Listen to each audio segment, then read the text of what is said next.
did talk to, from my understanding, I had, my girlfriend had talked to him, like I think he was my favorite defender. But he had told us to continue to do what you had assigned us to do, and I talked to another lawyer, and I was supposed to be hiring him Tuesday. Who's that? Just who is it? Kimler? Right, Scott? Rife Kimler? Yes, ma'am. Okay, and you intend to hire him Yes, ma'am, Tuesday. this tomorrow, as in tomorrow? Yes, ma'am. All right, so I'm going to reset your case for 1 week to next week. If you get him hired this week, bring that reset notice to him. He'll tell you what to do. If he tells you you need to be here next week, then be here. If he gets a new court date, your bondsman and him will let you know. Otherwise, be here next Monday with proof that you've hired him, okay? Yes, ma'am. All right, step in front of the clerk. She'll give you your reset notice.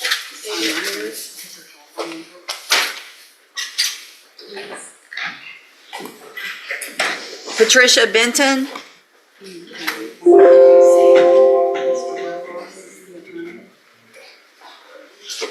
And you can call his office and make an appointment to their station. You're responsible to do that. Good morning, ma'am. Are you Patricia Benton?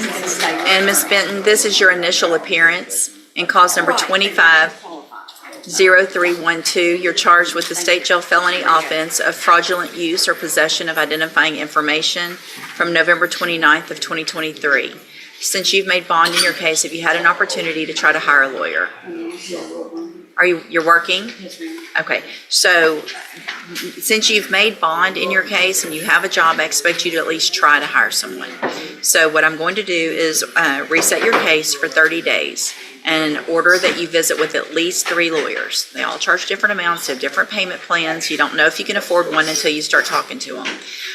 If you get someone hired before the next court date, and also please stop chewing your gum. If you get someone hired before the next court date, bring the reset notice that you get today to that lawyer and they will tell you what you need to do. If you're not able to, again, I'm ordering you to talk to those 3 lawyers. Bring me those names back so I know you're trying, and then we'll discuss what your options are. If you don't do that, then when you come back, you run the risk of me raising your bond for not following the court order, and you would have to go back to jail. Do you understand? All right, step in front of the clerk. She'll give you your reset notice.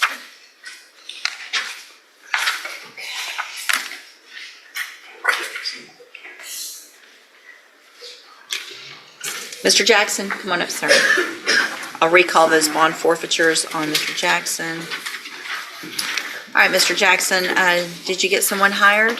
Did you talk to some lawyers? Yeah, but I wanted to manage to do it because I lost my job and my vehicle broke down. And I thought last time I was here, you told me that I was going to be able to get the court appointment.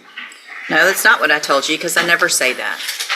I told you to either try to get a job, I told you to talk to 3 attorneys because they charge different amounts, and that if you did all of that, then I would consider your options, but I never say I'm going to give you a court-appointed attorney, so that's not what I told I had you. already talked to the attorney before. Okay, And the last time I was going to hire one, it was he was from Orange, and he didn't want to do Beaumont no more. okay, so did you try to call some Beaumont lawyers? He referred me to somebody else, and he was trying to charge me like a lot of money. Who? I'm not sure his name or something. So you've been coming here for a long time. You know what I want. I want to know the names of who you've talked to. His name was Why don't you just write it down? I'm not sure. If I test you this morning, you can have something in your system? Have a seat in the jury box. Let's make sure.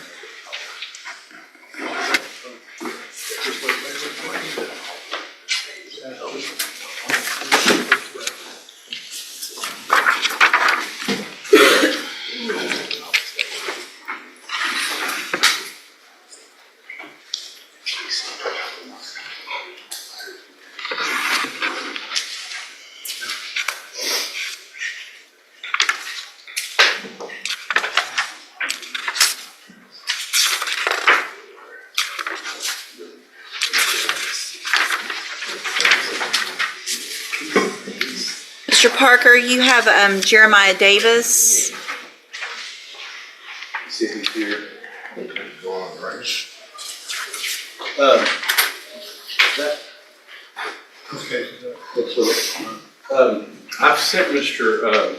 Jeremiah Davis. Hold on, let's see if he's, You may not have got it. Yeah, I can. Yeah.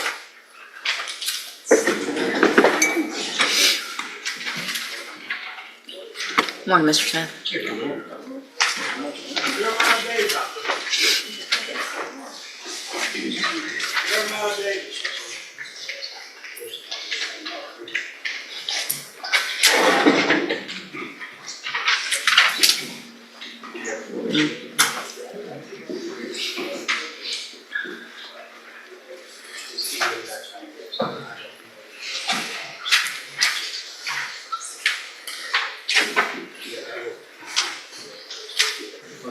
Good morning, are you Jeremiah Davis? What does your shirt say?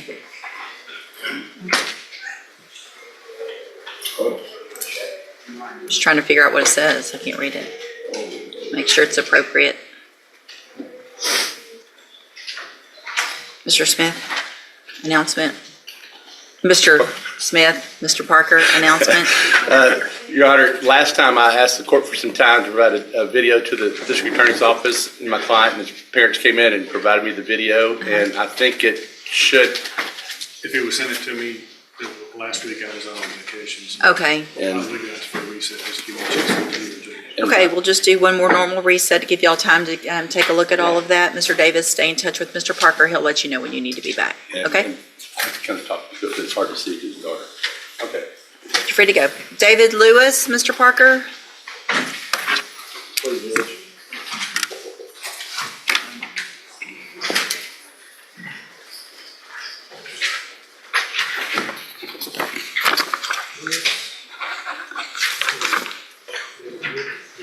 It's Preston's.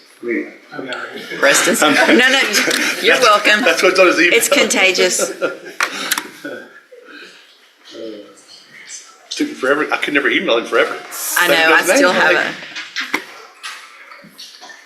All right, are you David Earl Lewis? Yes, ma'am. And Mr. Parker, will your client waive the formal reading of the indictment? Who will, Your Honor? Mr. Lewis, in cause number 240830, you're charged with the state jail felony offense of unauthorized use of a vehicle from January 26th of 2024. And how do you plead to that charge? And are you pleading guilty freely and voluntarily? And are you pleading guilty because you actually did what they charged you with? I have here on the computer some documents that have your signature on them that the state has marked as exhibit number 1. Before you signed these, did you go over them with Mr. Parker? Do you fully understand them? Okay, is there anything specific that you don't understand? I'm not sure. Okay, well, so let me ask you this. Do you understand that if I follow the agreement that you made with the district attorney, that you'll be waiving or giving up any right to appeal? So do you understand, that means that you can't change your mind if I follow this agreement and give you the probation. You can't change your mind later and say, oh, no, I didn't do it. Do you understand that? Yes, ma'am. And it looks like the agreement that you reached is for a 3-year deferred adjudicated probation with a $500 fine, and you would be required to follow all of the rules and conditions of probation. Do you understand that? Yes, ma'am. And do you also understand, if you're not a U.S. citizen, that a plea of guilty or no contest may result in your deportation, exclusion from admission to the country, or denial of naturalization under federal law? I have to ask everyone that. You're a U.S. citizen? You were born here in U.S.? Okay. I think it's confused. I've explained to him that he's never been in trouble before, that you do everything you're supposed to do, you can possibly get off early, and I encourage him to do that. So, state tenders number 1. No objection. It's admitted. Is there any evidence that Mr. Lewis is not competent? No, Your Honor. Mr. Nichols, what's the state's position on waiving pre-sentence report? I see no criminal history other in this case, Your Honor, so we have no problem with that. All right, so Mr. Lewis, I'm going to waive the pre-sentence report. I'm going to find that you entered your plea of guilty freely and voluntarily.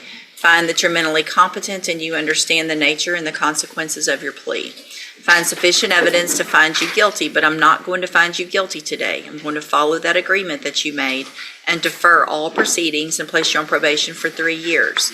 You're ordered to pay that $500 fine and to follow all of the rules and conditions of probation. If you do that, this is an excellent opportunity because that deferred probation means you are not a convicted felon right now. And if you complete the probation satisfactorily and do everything you're supposed to, then at the end, the case is dismissed and you will never be a convicted felon. The other side of that, though, is if you violate any condition of probation, if you don't go to your appointments, you don't pay your fees, you test positive, you commit a new offense, whatever it is that you're supposed to do or not supposed to do, if you do that, then you could be brought back into court, you could be convicted, so you become a convicted felon, and you could be sent to prison for between 6 months and up to 2 years. Do you understand? All right. I'm handing you the trial court certification. That shows this was an agreement that I followed, and so you have waived your right to appeal. You need to have a seat here in the courtroom. The lady sitting right there at that desk, she's with probation. She's going to call you up when she's ready to go over your paperwork. Okay? Good luck to you, sir. Thank you, Your Honor. Thank y'all.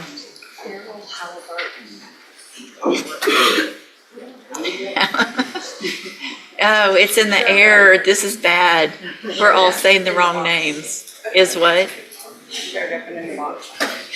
Okay. Okay. Judge Kobe is here. He's bouncing up and down from upstairs and down because he is witnesses for his trial, but he also knows he has several sentencing this morning. Okay. So he's here, it's just he's not always going to be in the court. It's Maybe when he tell him when he gets in here to, and then I did see Mr. Garrett's here. So. yeah, get my attention so we can take care of his stuff.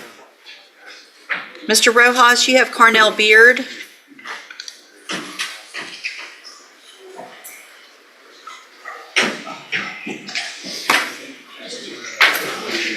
Kelly just made up a name too. Yes. I said, oh my gosh. Good morning. This is Miss Malfino.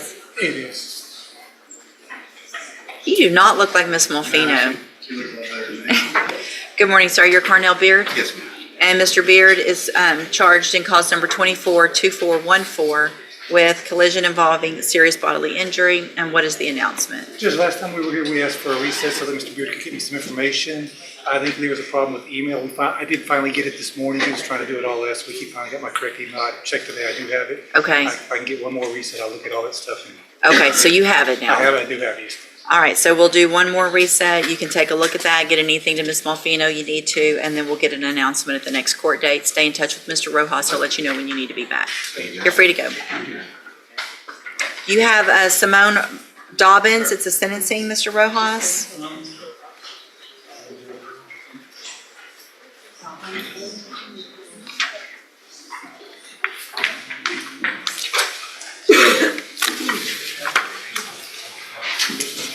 Simone, oh, there you are.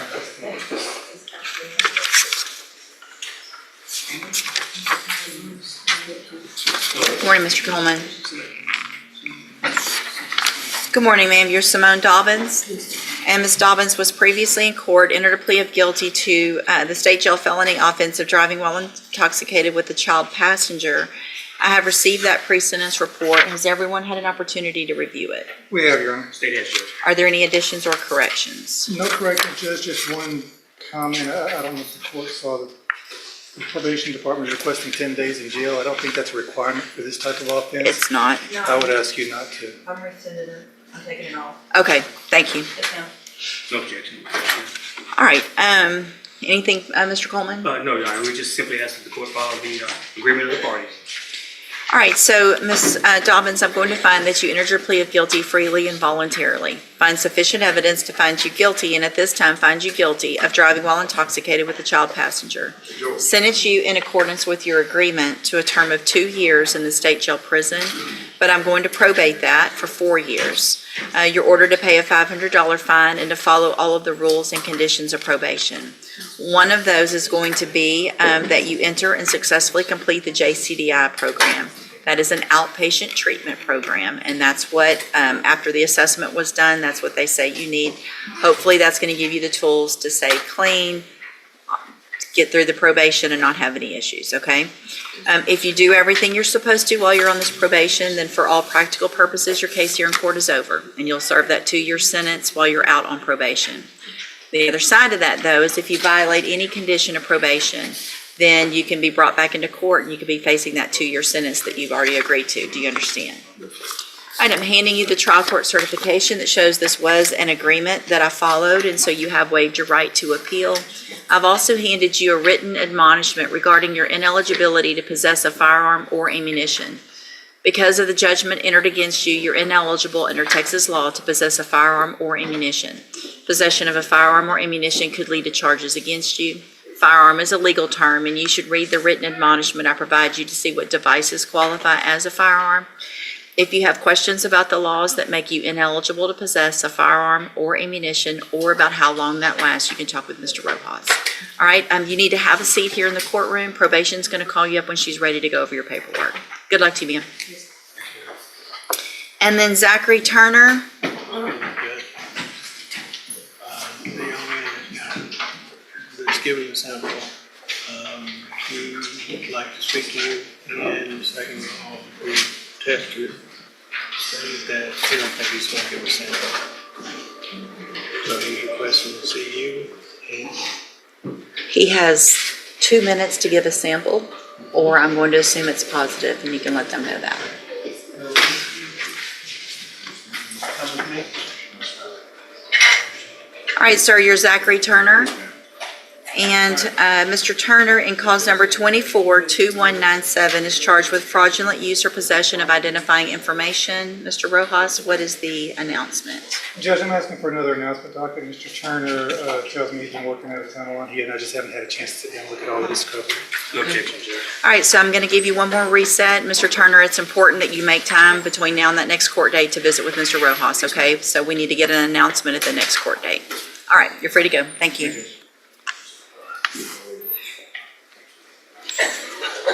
Mr. West, you have Ramadan Castillo. It's the sentencing, 3 cases.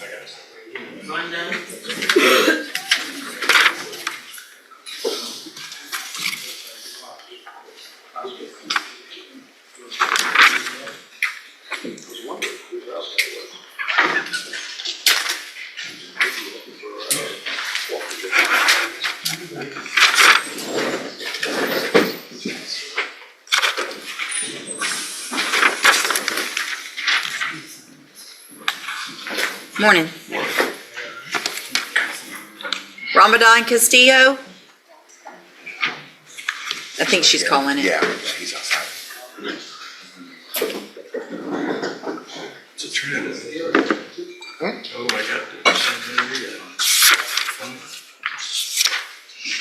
Good morning, you're Ramadan Castillo. And Mr. Castillo, in cause number 22-40569, was previously here, entered a plea of guilty to the lesser included offense of indecency with a child. I've received the pre-sentence report. Has everyone had an opportunity to review that report? Yes, ma'am, yeah. Any additions, corrections, explanations? Reactions. So here's the thing, Mr. Castillo, you said in here and were adamant in the pre-sentence report to probation that you did not do what you're charged you with. And if that's the fact, then you don't get to just plead guilty and take some deal and say, I didn't do it. If you didn't do it, then we go to trial and let a jury decide. And so I'm going to, reject the plea agreement at this time. I'm going to set your case for trial. It will be on the next available trial docket, and we'll try all 3 cases. All right, stay in touch with Mr. West, and he'll get prepared for trial. Thank you.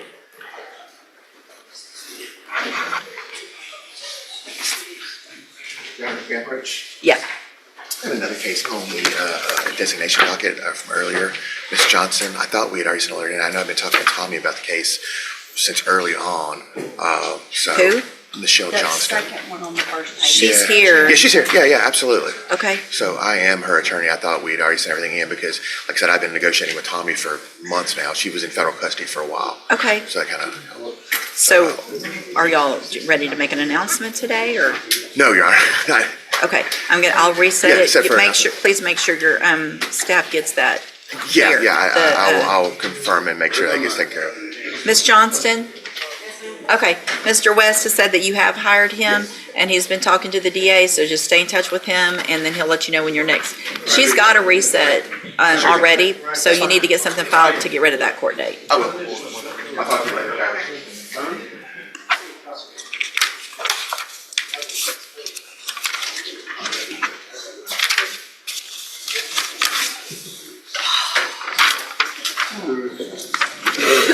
Robert Anders.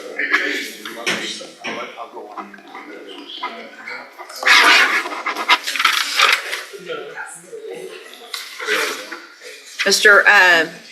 Burkett? Robert Anders. Oh, over here. Oh, sorry, Judge. Nope, that's okay. Okay. When's the last time you smoked marijuana? On my birthday. On your birthday? Did you have fun doing that on your birthday? I had fun on my birthday, not specifically because they didn't miss me. When was your birthday? June 25th. June 25th. So you're waiting to come to court, and you think it's a good idea to smoke pot on your birthday, 3 days before court? Yes, I understand those. Yeah. I mean, I don't have any intentions on smoking anymore. I don't want to smoke. I don't want to leave and quit.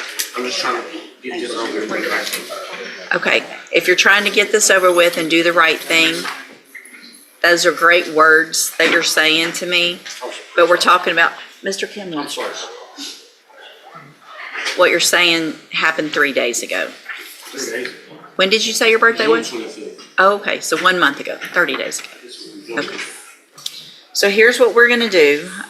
Because of that decision, you are going to be required as a condition of your bond to wear a drug patch. You have 24 hours to get a drug patch put on. Your bondsman lets you know where that can happen.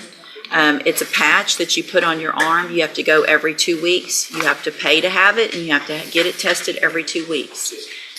It should probably be negative pretty quick if you really are telling me the truth that it's been over 30 days since you smoked.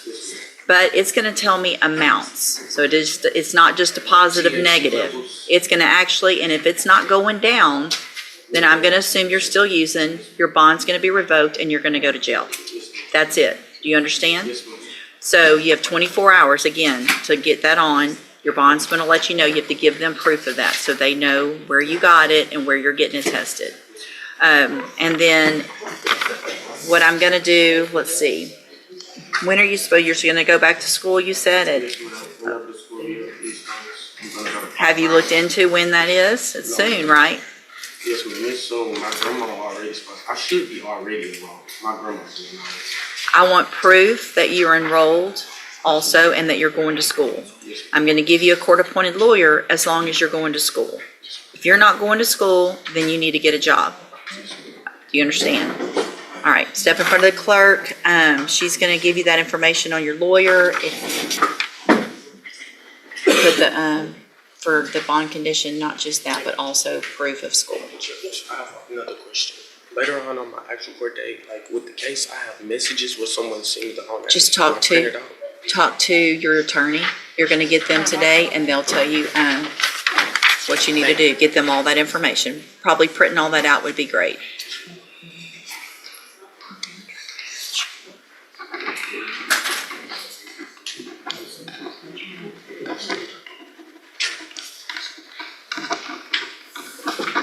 Sign right there. Phone number right there. My phone is You need to have a contact. Do you have your grandma's number? I don't know if my heart in my left my phone inside the car. You left whose phone inside? My phone. My phone is sitting inside the car. I thought you said you didn't have a phone. No, I didn't say I had a phone. My phone is sitting inside the car. I said I don't I have just to look. My phone is off. You don't know your number? It's off. It gets no number on it. I could go to the car and get the number off of my text now, but I don't have none. It's like pay by the minute kind of thing, or what? If I'm connected to Wi-Fi, I can receive and send calls. Okay. You're gonna have to be able to call this attorney and make an appointment to go see So her. I can call as soon as I get inside the car. Okay, well, You just she's have to in have court, Wi-Fi. so- Okay. Okay. All right. Just sign right here. You qualify. Yeah, talk to, Can you talk to him real quick? Written your attorney.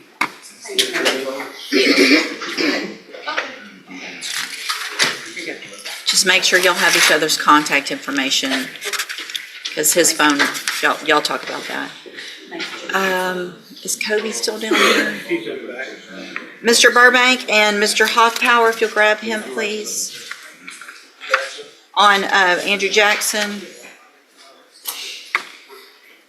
Morning.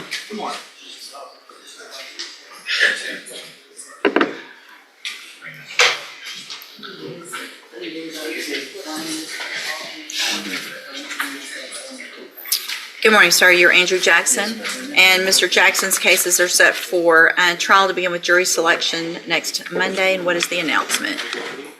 Your Honor, we've been speaking on it, but if we need to go to trial on it, we'll go on it, but me and Mr. Berger's been working to work it out if possible, but. That's today. If y'all want to work it out today. I don't have time to, so let's try.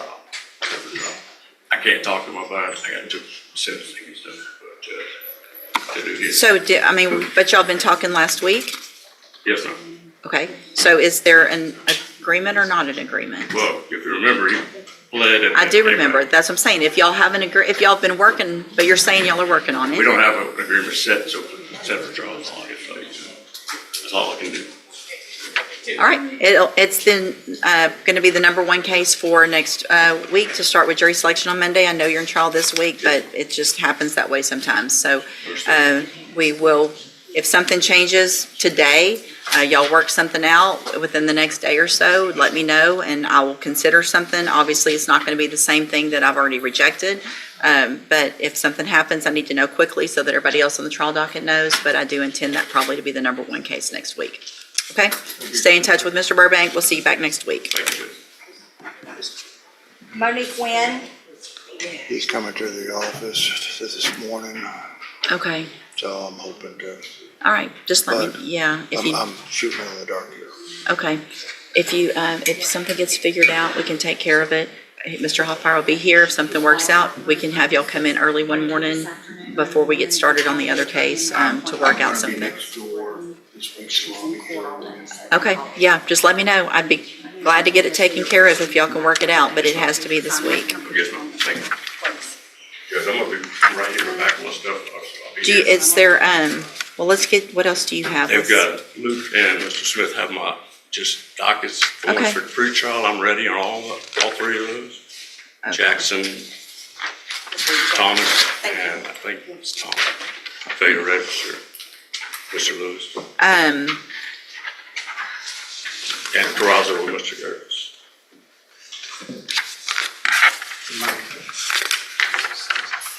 That's Thomas. Jose Colazo, Mr. Gertz? Well, we lost Mr. Gertz. You're ready on that I'm ready one? on that one, Judge. I'm Okay. ready on Jackson, and I'm ready on the Fader Register. Obviously, I'll take into consideration what all you've got, go in and number those accordingly on, those cases. Thank you, son. Anything else, Judge, I'm right here with you. Thank you. Gentlemen, got it. Thank you, sir. Oh, wow. Mr. Jackson, come up, please.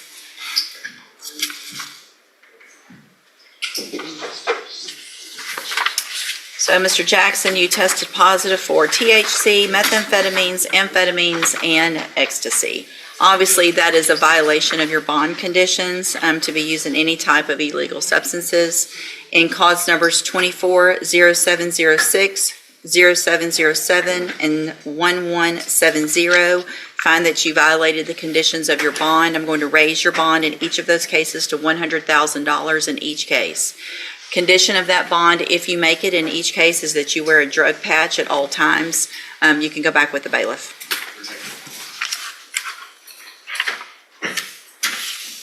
That's why he didn't want to go potty.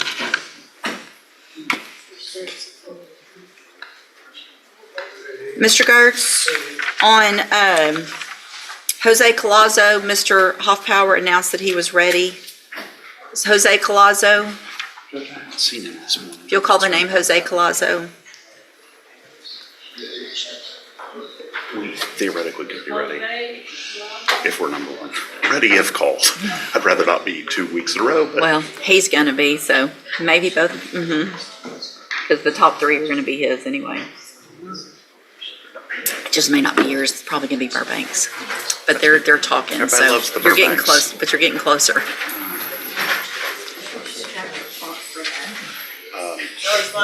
His bond will be forfeited in each of his cases for non-appearance and reset at $100,000. If you get in touch with them, get them here this morning and I will consider that. And at this time, I'm going to number the cases for trial as well.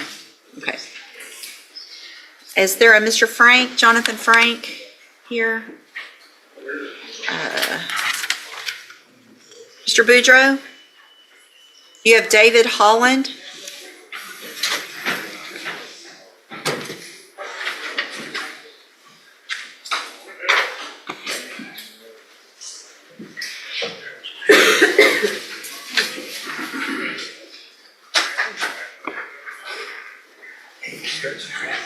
Good morning, sir. Are you David Holland?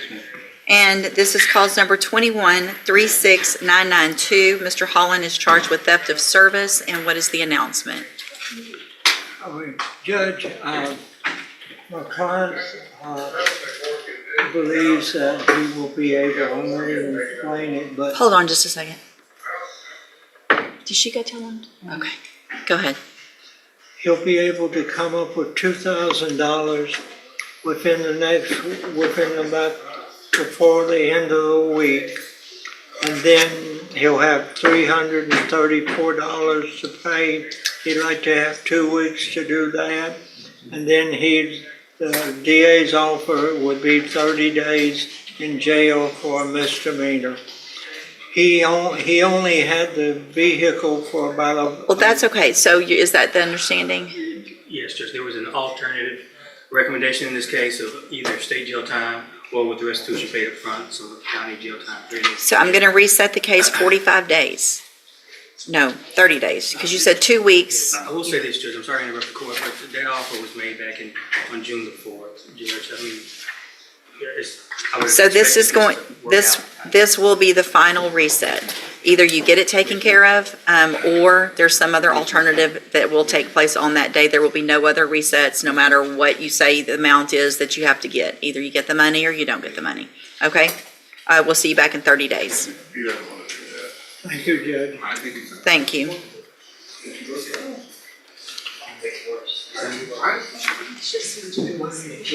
Mr. Flory? Mr. Flory?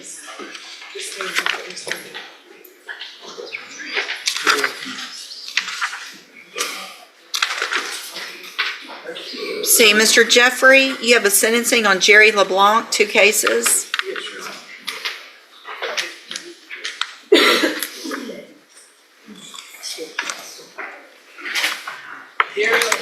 Doing well today.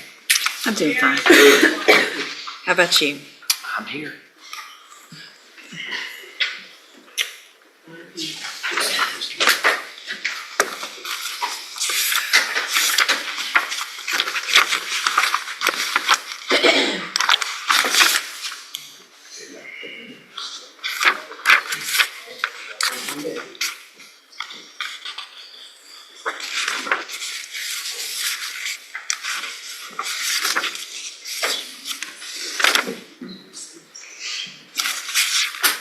All right, sir, are you Jerry LeBlanc? Yes, ma'am. And Mr. LeBlanc was previously in court, entered a plea of guilty in cause number 21-38605 to the state jail felony offense of theft, and in 22-40408 to the state jail felony offense of abandoning or endangering a child. The agreement in those cases was for a cap of 15 months in the state jail prison. I have received the pre-sentence report. Has everyone had an opportunity to review that report? Yes, Your Honor. Yes, Your Honor. Are there any additions or corrections? Not from the state. No, Your Honor. All right, Mr. Jeffries, you may proceed. Your Honor, I believe the most appropriate ending to this is probation. As the PSI report indicates, he would be a low risk on probation. I think just for context, a little bit of history on Mr. LeBlanc. He grew up in foster care. He did get into some trouble in his teenage years into the very early 20s. I believe the last time he got in any trouble, he was 21. He's in his 30s now. It's been 10 years since his last issue, and that was not a major issue that he had. And like I said, he was very youthful at the time. These situations, it's not a situation where he's going to go to prison forever and not come back. He's going to be back in society at some point. And what we ask is that we give him an opportunity to grow. Growth is important, and growth sometimes comes through very troublesome circumstances. In Mr. LeBlanc's case, The child involved in this particular situation has passed due to an illness, and that passing has has given him perspective that most of us want nothing to do with. And it's allowed him to reevaluate his life and to see the mistakes that have been made and to grow from it in a way where he's actively contributing to his community. He's volunteering with kids. He's giving up his time and his finances to coach youth football, taking these kids all over the place, trying to teach them the way to do things to prevent them from following the same path that he's taken. Along with that, he does have a 5-year-old daughter that he's very active with, that he has custody of 50% of the time, and he's a strong financial supporter of her. And what we're asking the court to do is to take all that into consideration, along with the fact that the PSI has him indicated as a low risk for probation, and just allow him to continue that growth. Thank you, Mr. Jeffries. Mr. Smith? Judge, the child that passed is the child that he left alone in the car in a parking lot at Academy while he and 2 friends went in and stole hundreds and hundreds of dollars worth of stuff, or attempted to steal. He basically says that was his buddies. He wasn't even doing it. They were all obviously working together. They covered the license plate with a rag so that they could make a speedy getaway. They didn't just go in and grab a few things. They had duffel bags full of clothing and items from Academy. He's been given probation opportunities before and was revoked. His criminal history speaks against him, and I believe I would ask for state jail time in this case. Thank you, Mr. Smith. So I'm looking back, I'm not sure what has been the delay. These offense dates are from 2021. And it appears that Both, August 27th, 2021. and I believe November of 2022, Routine got 20 months state jail, and then Brooks got probation 2 or 5. That was a cap plea. Okay. Your Honor, if I could add just a information. Mr. LeBlanc's position, he understands that he's accountable for this theft. His statements are just an indicator that he did not take any property away from Academy. He knows his cohorts did, and he understands that he's accountable for that. Okay. I guess what I'm looking at is just the length of time. I mean, obviously there's criminal history, and I don't disagree with Mr. Smith. That on paper, this does not look like you should be considered for probation in some ways because of you've been given an opportunity for probation. And just listen. Don't talk yourself out of what I'm about to do. But what I'm trying to say is that those revocations, the one revocation was back in 2014. Obviously, that's a long time ago. You were much younger. You have apparently not been in trouble since the date of these offenses, at least not here that probation discovered. And so you've been out on bond or doing whatever for some amount of time, doing the right thing. I appreciate that you're giving back. I appreciate the things you're doing, and it looks like you've grown up. You've gone through, I understand your child passing away. None of those things, however, makes it okay what you did.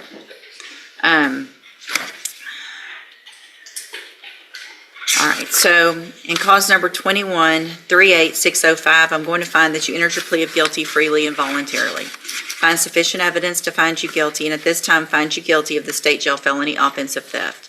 I'm going to sentence you to a term of 2 years in the state jail prison, but I'm going to probate that for 5 years. You will be ordered to pay a $500 fine and to follow all of the rules and conditions of probation. In cause number 22-40408, I'm also going to find sufficient evidence to find you guilty, and at this time find you guilty of endangering a child, state jail felony, sentence you to a term of 2 years in the state jail prison, but I'm going to probate that, put you on probation for 5 years. You're also ordered to pay a $500 fine in that case, and you're ordered to follow all of the rules and conditions of probation. Part of those rules and conditions, you are to have no contact whatsoever with the co-defendants, Kendall Pushy and Marquise Brooks. You're also not allowed to go to academy. And I'm also ordering that you have to find, you're not allowed, I don't know if you're still using medical marijuana. You cannot use that. Because the facts in this case looks like you were doing more than just using medical marijuana. Hang on. When there's scales and stuff involved, that's not somebody that's going to get medical marijuana. And that's what was inside the baby's backpack. All right? Okay. So if you test positive for marijuana, it is a violation of your probation. You will be right back in here facing the 2-year sentence that I gave you today. No negotiation. I just gave you the max, 2 years. Okay? If you follow all of the rules and conditions of probation that you're supposed to, then for all practical purposes, your case here in court is over. You'll be able to serve those 2-year sentences while you're out on probation. But again, the other side of that is if you violate any condition of probation, you'll be brought back here and you'll be facing those 2-year sentences that I just gave you. I'm handing you in each of your cases the trial court certifications that shows these were agreements that I followed, and so you've waived your right to appeal. I have also handed you a written admonishment regarding your ineligibility to possess a firearm or ammunition. Because of the judgments entered against you, you're ineligible under Texas law to possess a firearm or ammunition. Possession of a firearm or ammunition could lead to charges against you. Firearm is a legal term, and you should read the written admonishment I provide you to see what devices qualify as a firearm. If you have questions about the laws that make you ineligible to possess a firearm or ammunition, or about how long that lasts, you can talk with Mr. Jeffries. You need to have a seat here in the courtroom. Probation's going to call you up when she's ready to go over your paperwork. Good luck to you, sir. Thanks, Mr. Smith. Thank you, sir. Mr. Kimler, you've got Aaron Ashcraft. This is pretrial.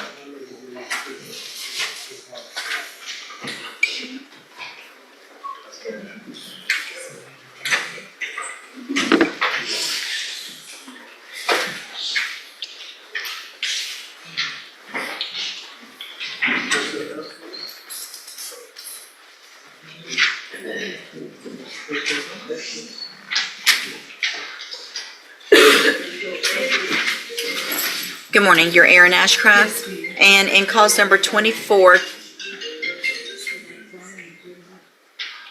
in cause number 24-2192, Ms. Ashcraft, you're charged with harassment of a public servant. Your case is set for trial to begin with jury selection next Monday, and what is the announcement? We've got a vacation letter in, starting with August. Okay. But I'm ready on the case. After, Okay. I think I'm especially set next to on August 25th, but after that, Okay, and you've confirmed that? Yes, ma'am. Yes, ma'am. Okay. I wouldn't be And blowing I smoke. have a note to just deal with it today. Okay. Yeah, okay, and there's nothing that's gonna get worked out on this case?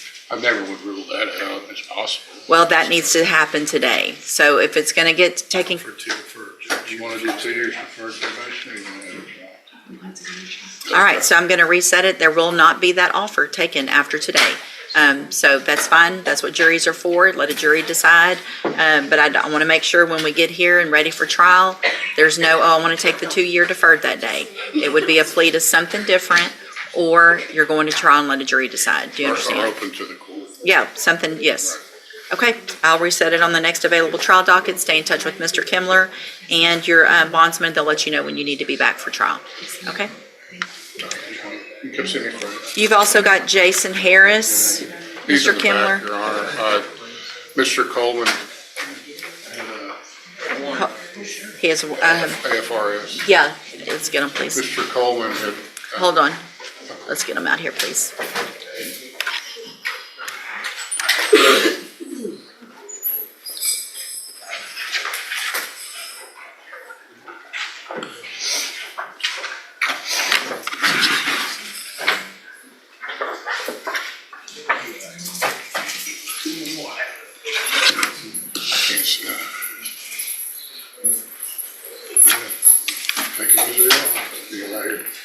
Good morning, sir. You're Jason Harris? Yes, ma'am. And Mr. Harrison, cause number 24-2254 is set for trial to begin jury selection next Monday. I know you've got a vacation letter in. Yes, Your Honor. Sir. Mr. Coleman had offered 180 days state jail for today. Minimum.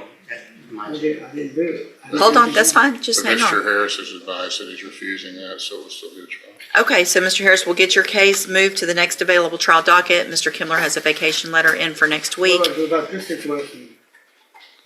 That's on your- I recorded everything I'm supposed to do and I'm in custody. That's between you and your bondsman. They filed an AFRS to get off of your bond. It's an affidavit to release surety. And so if something happened between you, that's between you and your bondsman. That's not my warrant. I mean, it's my warrant, but because they filed that. So that's, we'll reset your case to the next available trial docket. I do want to make sure you understand that after today, I will not accept that plea agreement. It's off the table. Fine, I mean, I'm Okay. in a minute. Okay, Your Honor, then we'll get your case set as quickly as possible. I'm not sure if the court doubled the bond, but we would ask the bond to be set in the original amount. Your Honor, I'm not prepared for bond hearing today. No, I'm not going to set it at the original amount if there's an issue with the bond. Just make a note for me to take a look at that AFRS later and see why. All right, go back with the bailiff. She'll look at it. You have Renasha Payan, so sentencing. I think it's Renee. Renasha.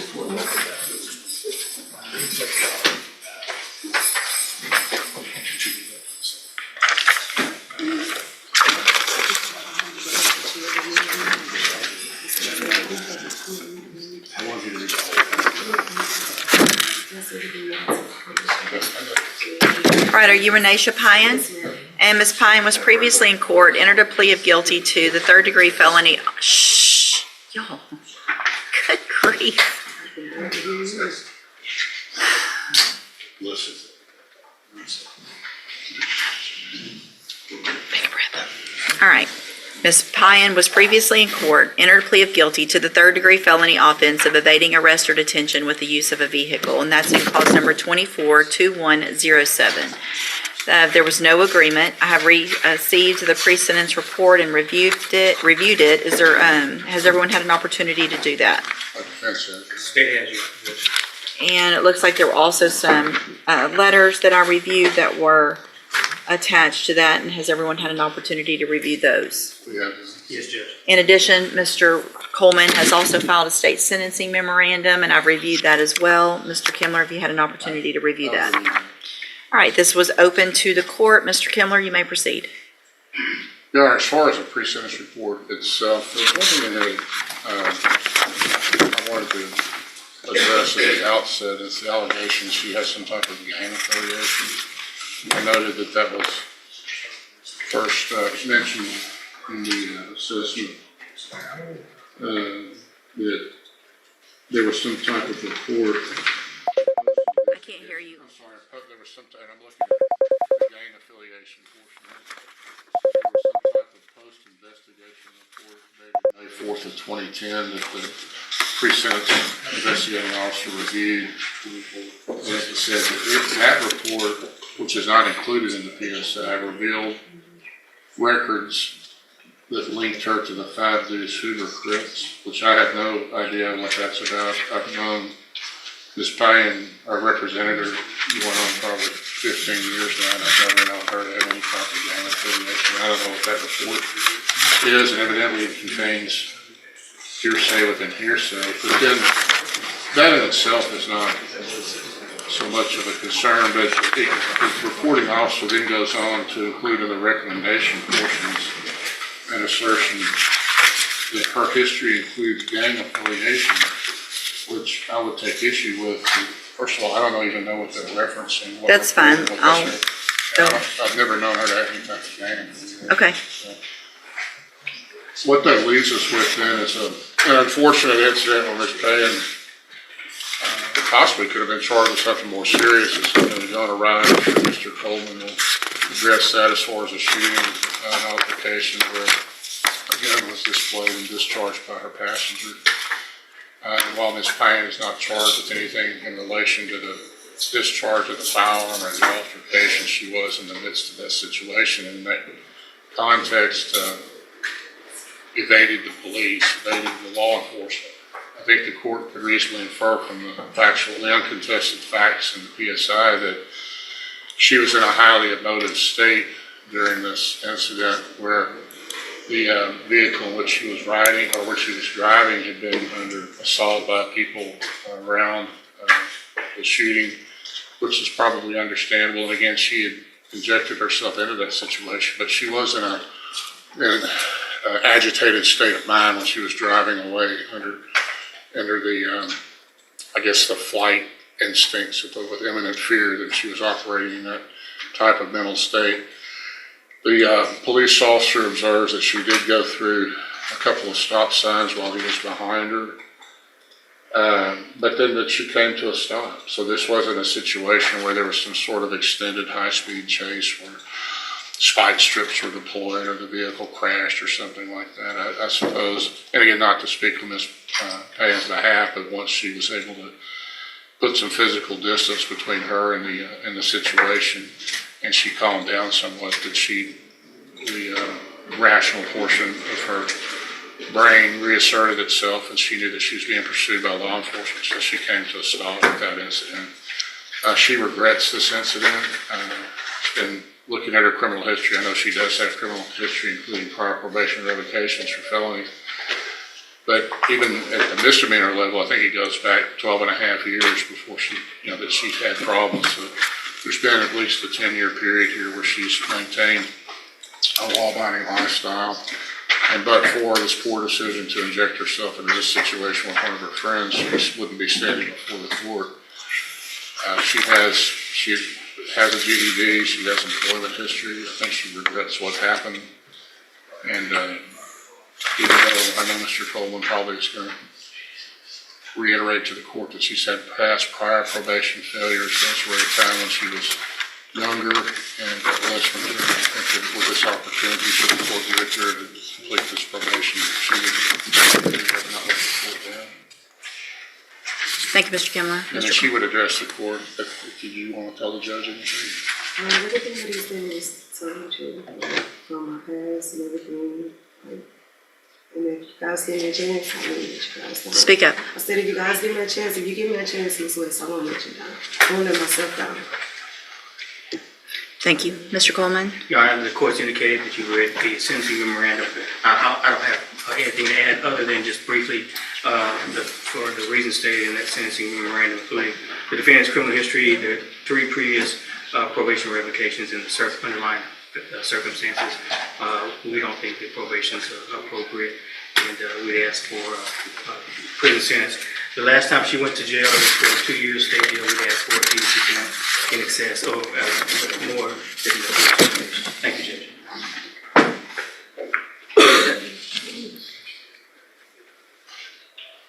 So she went for 10 months. I also saw Is there a 2 something year else? state jail sentence on 2011 possession of controlled substance. That's what my notes show. I don't know what the PSI. Oh, I see that one. Then it was, well, it looks like she was shocked out. And then that didn't Oh, I work. see. Yeah, okay. I see what you're saying.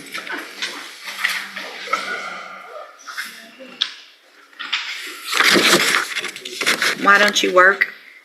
Right now, I'm not working because I had health issues, but I got a job on July the 2nd when I left the court for remodeling homes.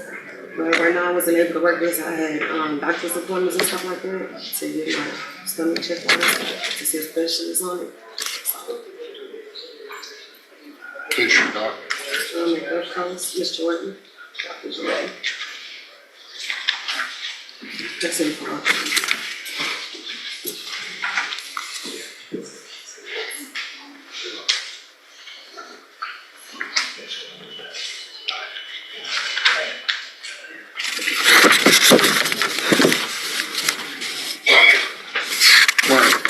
What about the person that was in the car that claimed, was it Banks, that claimed the purse that had the gun in it? Yes, that's my understanding, Judge. Was it the passenger? And was she charged, or he? I don't know the answer to that. What's your relationship to that person that was in the car? That was just a friend. Female.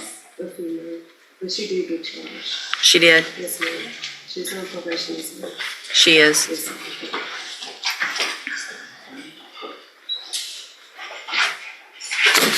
Okay, so Ms. Payne, Mr. Coleman makes a good point. You have criminal history. It's kind of similar to one we just talked about, but it's all old and you've been doing so well for so long. But this was a scary situation that could have been ridiculous. I mean, people could be in here. It's the same thing. I feel like I'm a broken record. I mean, people don't just argue and fight anymore. Somebody always starts shooting every single time. So I wouldn't put myself in that position.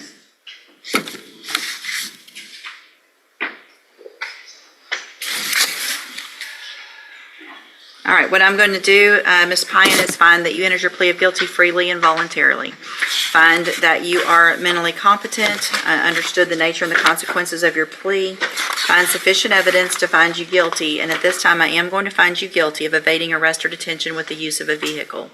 I'm going to sentence you to 10 years in prison, but I'm going to probate that. You're going to be on probation for 10 years.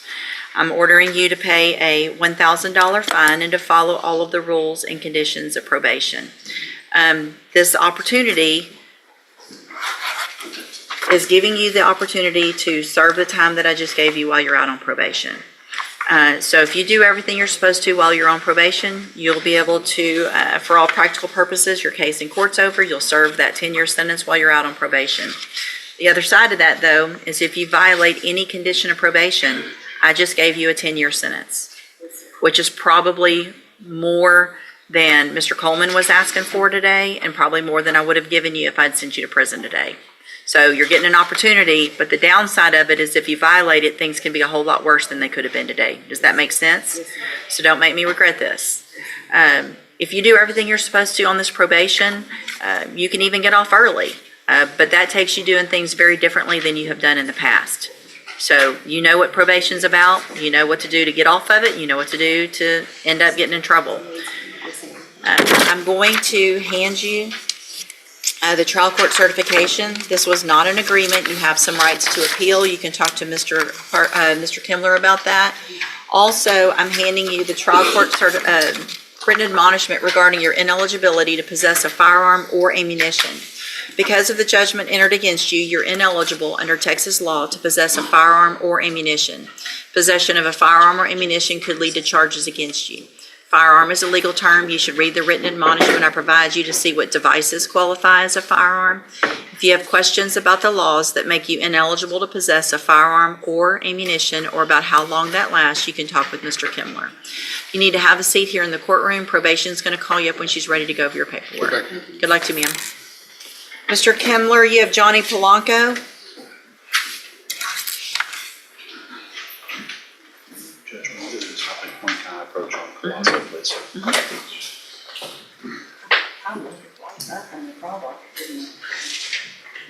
See you in the courtroom now. Johnny Palanco? Yes, ma'am. Good morning, sir. You're Johnny Palanco? Yes, ma'am. And Mr. Palanco's case is set for trial to begin with jury selection on Monday. Is there anything that can be worked out today? I think it's a penitentiary time offer. He Okay. additionally has a case Mr. Smith has represented that will be picked up by the. So, Mr. Palanco, Mr. Kimler has a vacation letter in for next week, and so we are going to reset your case to the next available trial docket. I do want to make sure that you understand that whatever offers on the table today will not be accepted after today. So if you change your mind and you want to enter a plea today, we can get that taken care of. Otherwise, it'll get set for trial. If you later change your mind, you could plea open to the court or to something different than what's on the table today. Do you understand? Answer out loud. Yes, ma'am. And so do you want to stay on the trial docket? Yes, ma'am. Okay. We will move it to the next available trial docket. Stay in touch with Mr. Kimler and your bondsman. They'll let you know when you need to be back. Thank you, Your Honor.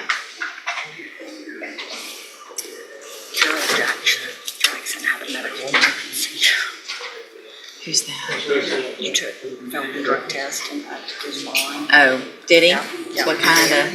I don't know. EMS is here. Oh, are they gonna come through? I think went through the back. They're already back there? Yeah. Do we need a break or are we good? Okay, just tell me if we need a break. I know, I was just looking to see. You wanna ask him? Call him up and ask him?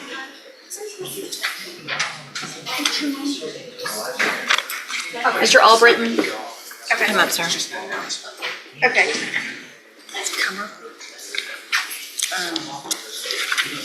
Hang on a second. All right, sir, you're Daryl Albritten?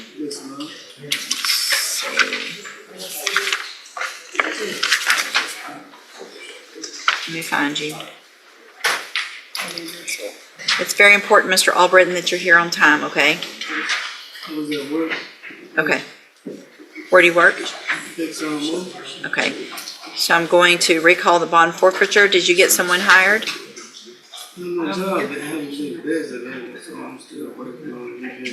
Speak up and loudly and clearly so I can understand you. My job having me busy, having me working every day, so you don't have time to do much this time. Did you talk to some lawyers?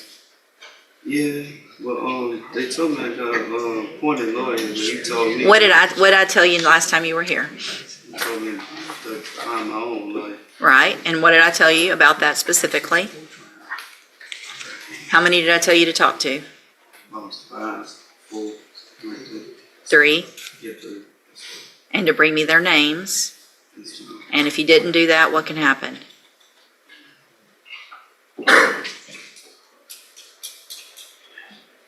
Do you not remember? Do you not remember? What were your hours?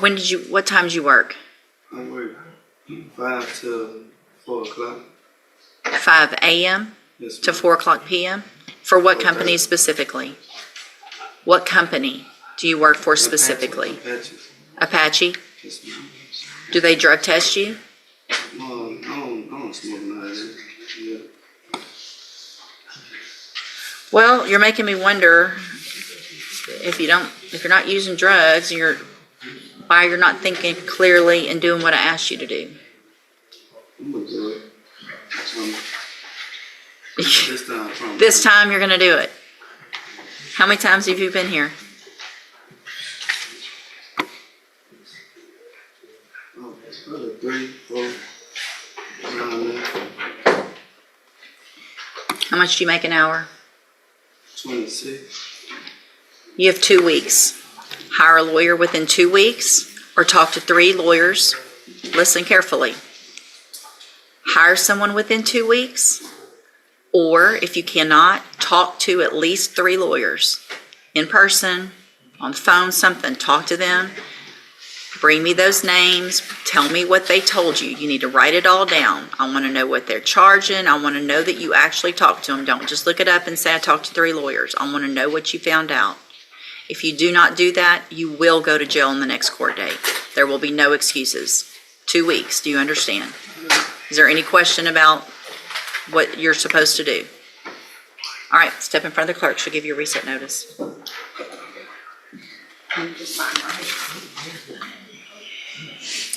And that's that information.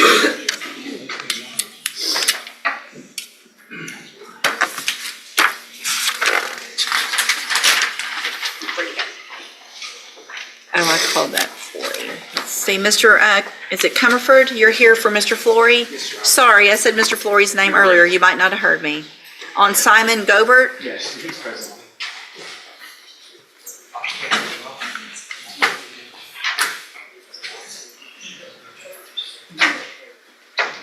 It's a fairly new case. Good morning, sir. You're Simon Gobert? It's actually 500 days old. Oh, I just got. That's okay. New to you. Yes. Let me get it pulled up real quick so I can take a look at it.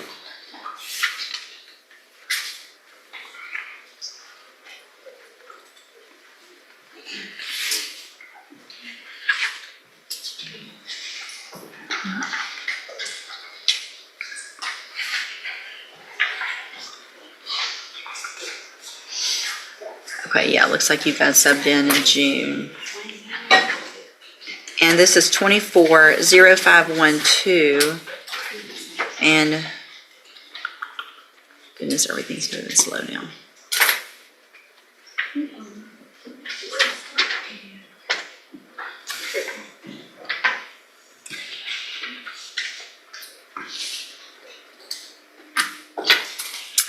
And Mr. Gobert's charged with attempt to commit sexual performance by a child from August 2nd of 2023. And what is your announcement, obviously, is that you need some time. Review discovery. Have y'all already requested and received most of that through the portal? Yes, I've gotten the paper discovery, I just need to get the media footage. Okay, all right. Is there any notations from Mr. Hoffpower, any issues? No, Your Honor. All right, so we'll just do a normal reset. That's about 30 days, to give you time to get that media. Mr. Gobert, make sure you stay in touch with your lawyer so that once they get that, you can go visit with them and we'll get an announcement at the next court date. All right, thank you. Y'all are free to go.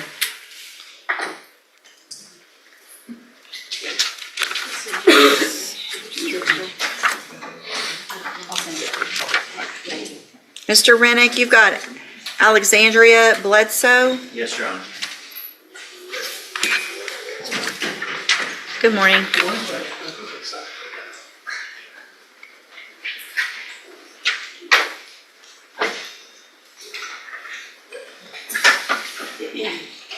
Good morning. Are you Alexandria Bledsoe? And will your client waive the formal reading of the indictment? She will, Your Honor.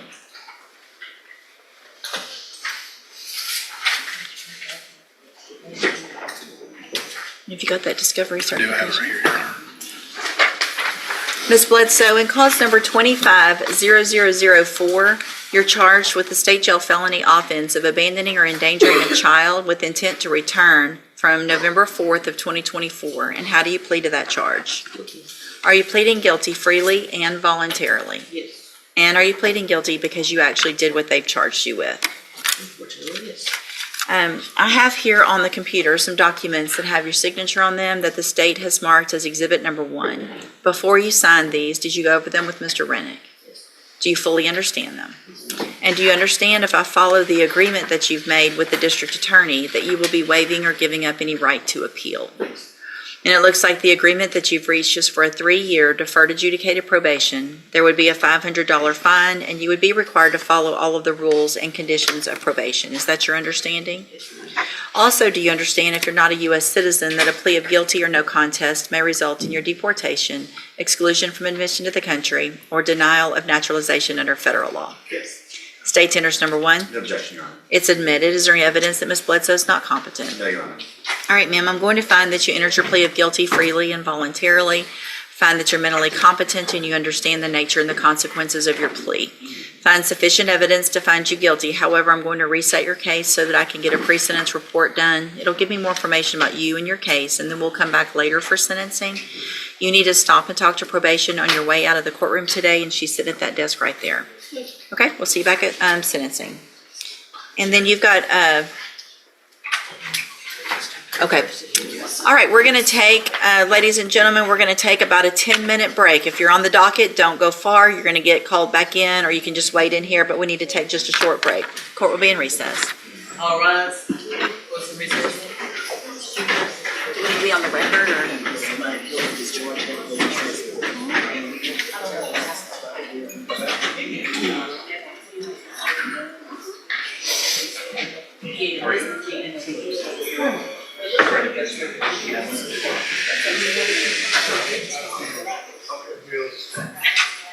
Look, how was your trip? It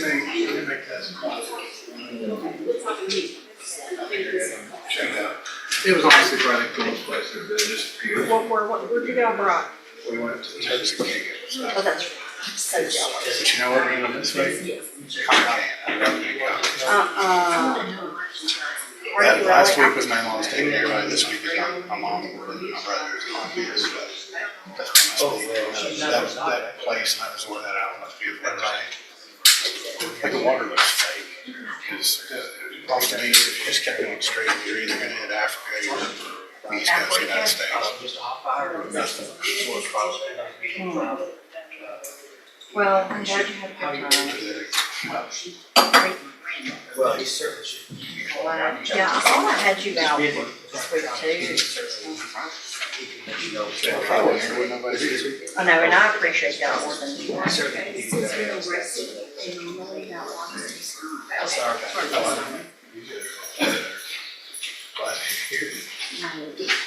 Even though Florida still rules the right now. Some days, the other day, 2 hours, took 45 minutes. Yeah, that's really right. I went to it. I've been checking Florida every day. Brian still watches the daily report all year round. And people not going for 6 months. But I got a picture of you there. Oh, for sure. Yeah. Yeah, don't go too far. That's my happy place. There's lots of spots that have been on it right now too. We're going to go on Friday night. For the dance. Take my daughter to dance. Take her dancing.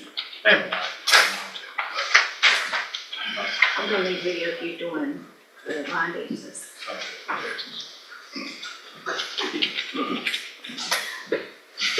It's the lightest thing. Upper Head Road, Yeah, I forget what all the songs are, they make line dances too. Not My kids did them when they were smaller, so they know all of them, but yeah. a Jane. Did we take a break just because we're dealing with an inmate? I don't know. Why was I think it was, I think it's. the guy that tested positive for meth was claiming chest pains in the back and slowly banging his head on the table. And so they had to call him to check him out. You know what, some people do anything to get out of, try to get out of. Right. I mean, he was very, very dramatic, doubled over and occasionally bang his head on the table. I hope he didn't have to mess up our table. Well, I tell my clients, don't do that, because the only thing that's gonna happen is now you got an ambulance bill, and you're still going to jail. Yeah, exactly. It's not gonna get you. Thank you going for to trying, jail. Brittany. I appreciate you telling them that. Yeah, it's like they It take you does to not the have the hospital. effect you want. Yeah, they're gonna take you to the hospital, now you got a hospital bill, and you're still going to jail. They don't let you go. No. Can you share that next door as well, because usually that's where they show up. Yeah. Hey, Scott.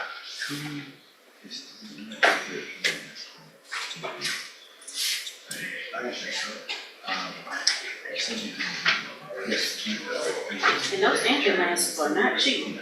I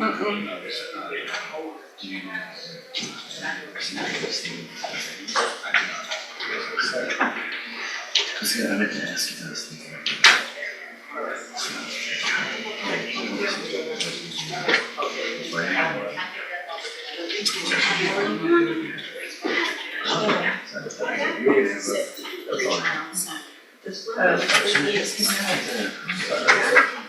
Do you have to? But let's forgive me.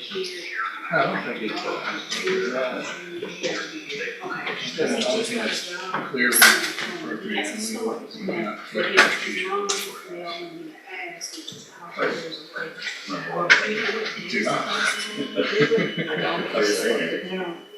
I remember when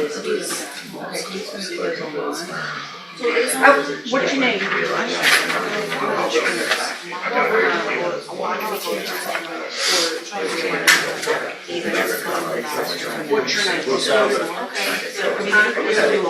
Hillary Lawrence. Okay, so have a seat and I'll look at that. There's a spot here for your clients.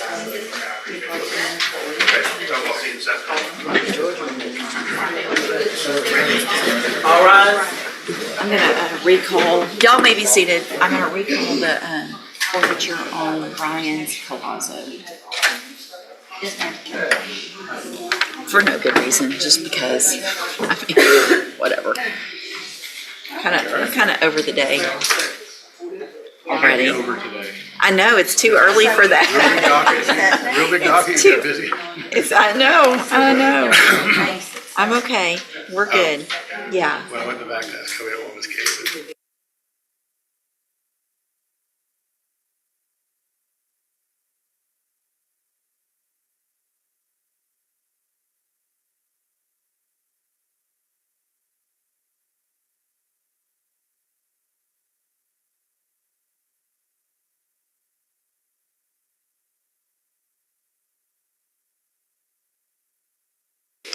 Okay, let's see. Mr. Rennick on Patrick Gallagher. Yes, Judge. Gallagher, I don't know why I said it like that.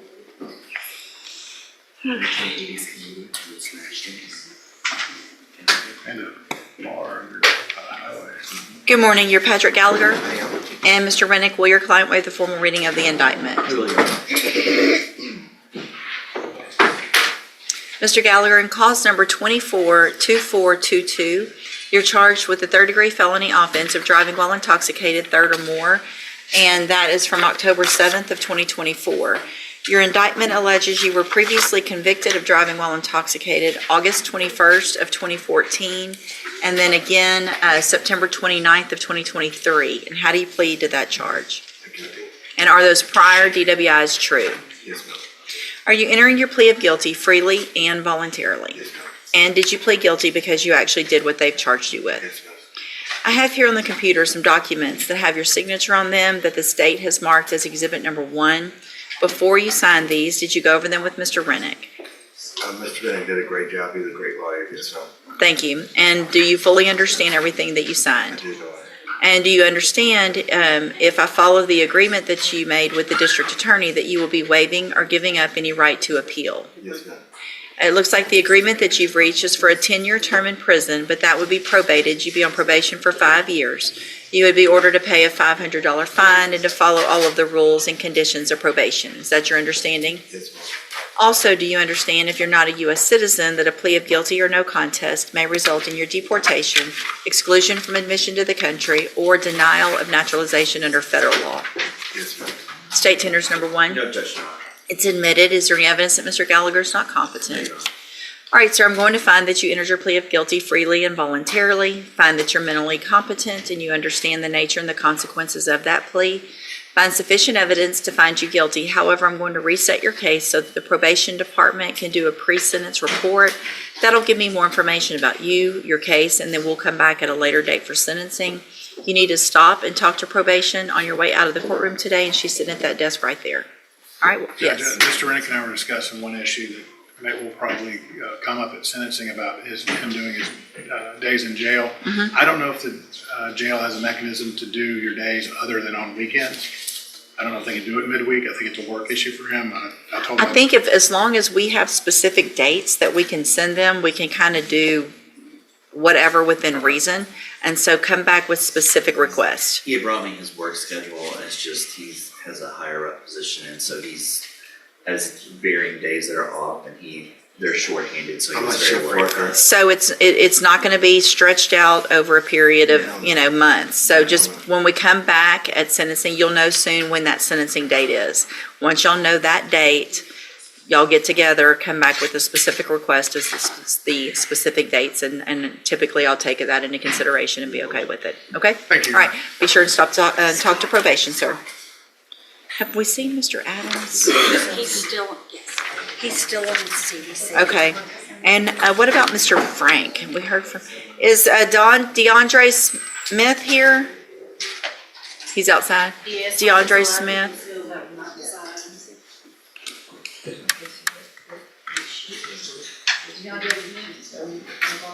That's, Are you Mr. Smith? No, that's Mr. Randolph. Okay, he raised his hand. he just said that he was outside. Okay. Are you sure? Mr. Smith, have you talked with your lawyer today? I ain't talking, I've been calling Mr. Franklin. Uh-huh. I got a contact with him, but I did what you asked me. Okay. I was looking for lawyers. You did? And I got the prices and everything. I just trying to come forward and make sure. Okay. So are you going to hire somebody? You think you're going to hire someone else? Yes, ma'am, because.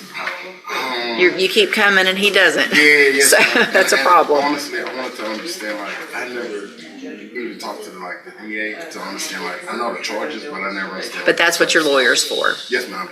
So you need to make sure, what I'm going to do, and we don't have any, do we have a phone number for him?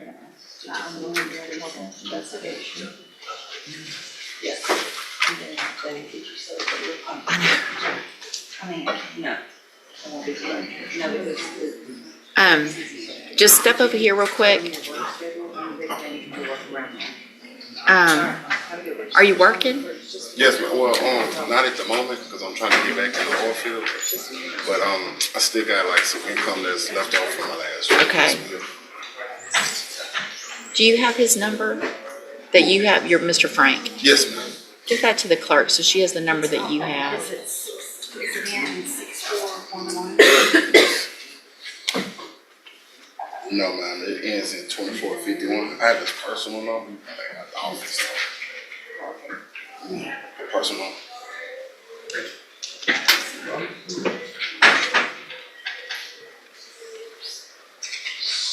Shay Brooks. Just have a seat.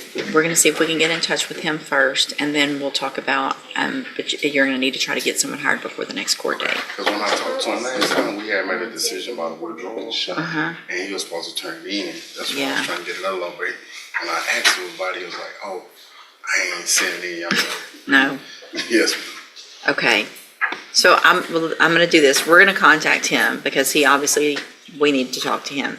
I'm gonna reset your case for 30 days. Yes, To what's called a designation docket. She's gonna give you a handwritten reset today that tells you when you need to be back. Yes, ma'am. You need to get somebody else hired before that next court date, or you need to at least talk to 3 others and bring me those names, and then we'll discuss what options you have, So, okay? out of the 3 others in John, correct? Hmm. Out of the 3 other lawyers I talked to in John, right? Because, I mean, I read the other lawyer and Frank. Yeah, no, I mean, I'm assuming right now that that's not who you're gonna go with. Yes, ma'am. That he needs to either withdraw, or I'm gonna allow you to, you can say on the record that you're firing him, or whatever you wanna do, so you technically can say, we don't have an attorney, you need to go get a new one. Yes, ma'am. Okay? Appreciate it. All right. Thank you.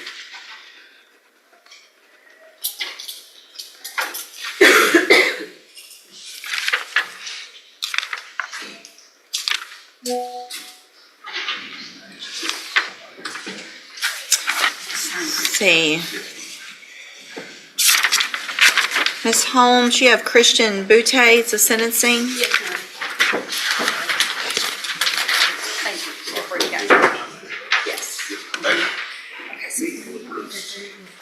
I still want an email, call and find out why he's not here, why he hadn't filed anything. All right, are you Christian Bouty? And Mr. Bouty was previously here and entered pleas of guilty in cause numbers 24-2078 and 2079.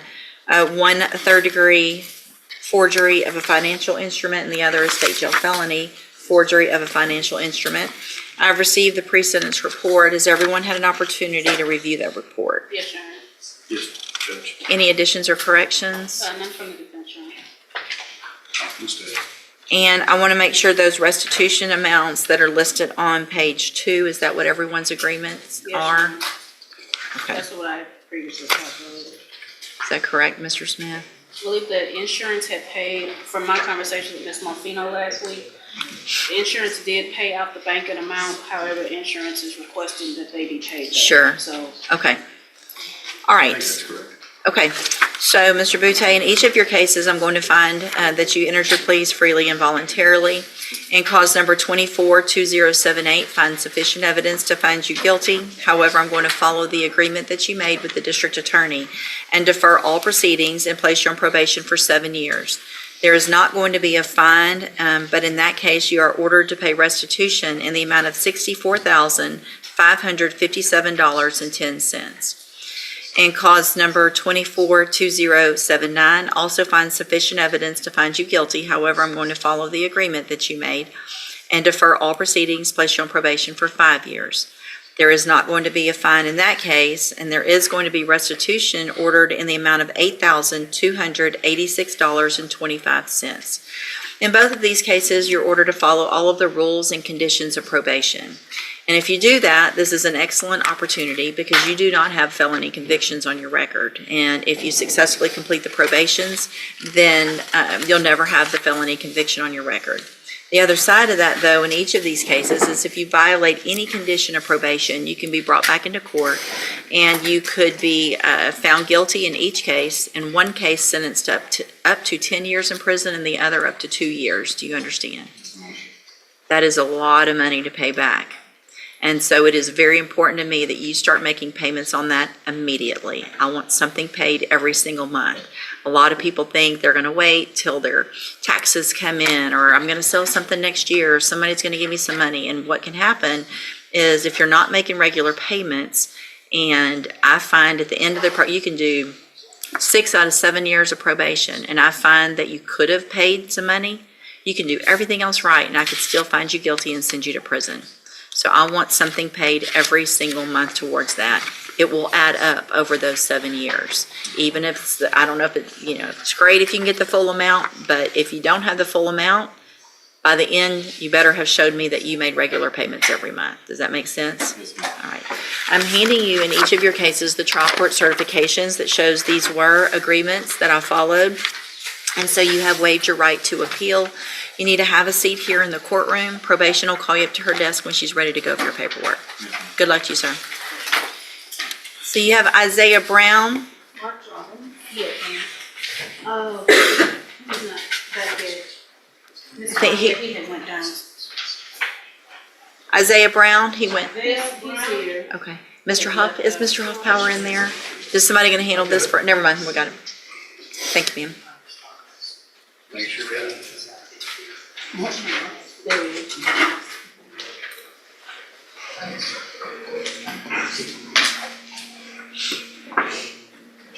Good morning, are you Isaiah Brown?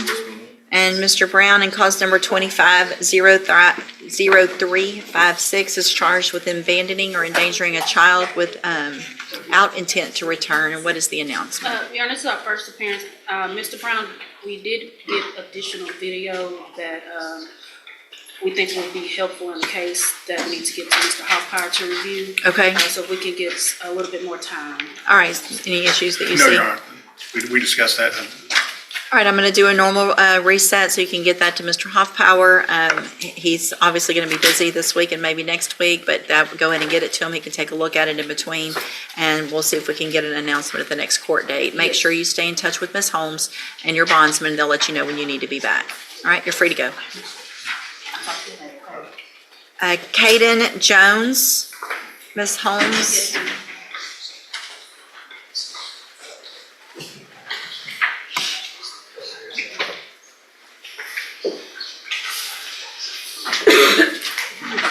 Good morning, are you Kaden Jones? And Ms. Jones, in cause number 242155, is charged with assault on a peace officer, and in 242156, charged with obstruction or retaliation. And what is the announcement? Your Honor, we have received an offer from the state. I have not been able to meet with Ms. Jones. So if I could we should be able to get this resolved by the next court setting. I just need to meet with her. All right, I'm going to reset it one time. Ms. Jones, it's very important that you call and make an appointment with Ms. Holmes. It's not up to her to try to reach out and find you and make you come in to see her. You need to get that done, call, make an appointment so y'all can go over everything she's received, and then we'll get it taken care of at the next court date. Okay, you're free to go. And then LaMarcus Ligins, Ms. Holmes. Okay, so got a question. You have the original document. So Mr.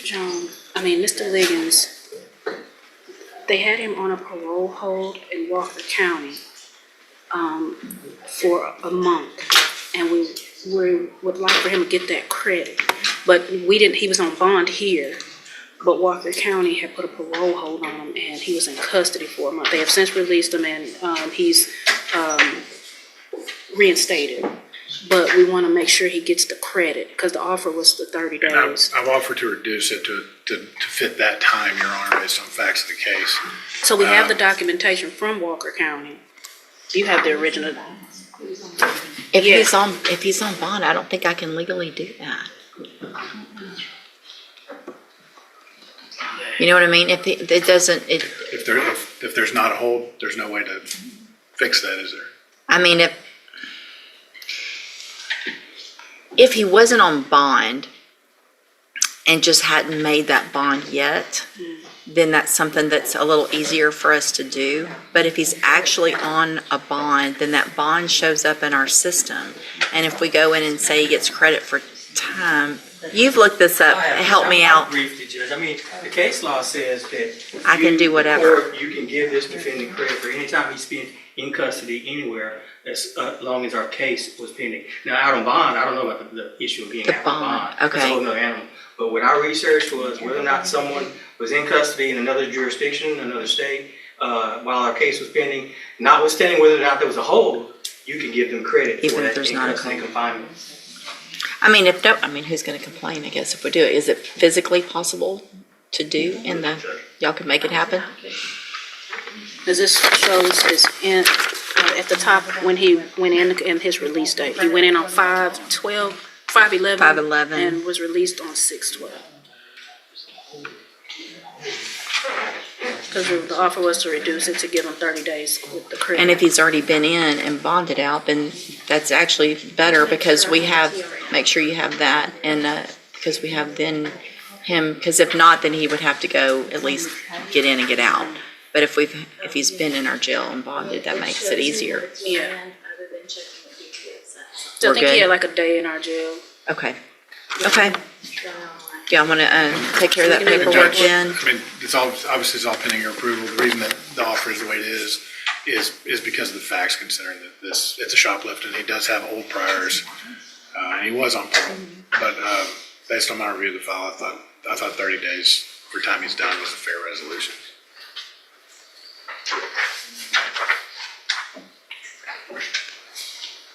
What I'm not showing is anything for, well, a lot of that time was incarcerated, but there was nothing for a while. And so I want to make sure the court knew that because I know how you feel about these cases when I do that. Sorry. And parole is not gonna, are you still on parole? They already moved the decision. And I spoke with his parole, in Huntsville, Miss Harper, and, because we've been in touch and they've reinstated him and they don't anticipate to do anything further. Okay, all right, y'all get the paperwork done. Okay, thank you. Yes, sir, yes, ma'am. And hang on to that, because I think I want that for the record, if y'all don't mind, just for us to have. Okay. So Anna has those dates. It's pajama pants. I know. I mean, to risk your, I know. to risk it all, it makes no sense to me. Ms. Holmes, let's take care of Deonte Randolph, that's a sentencing.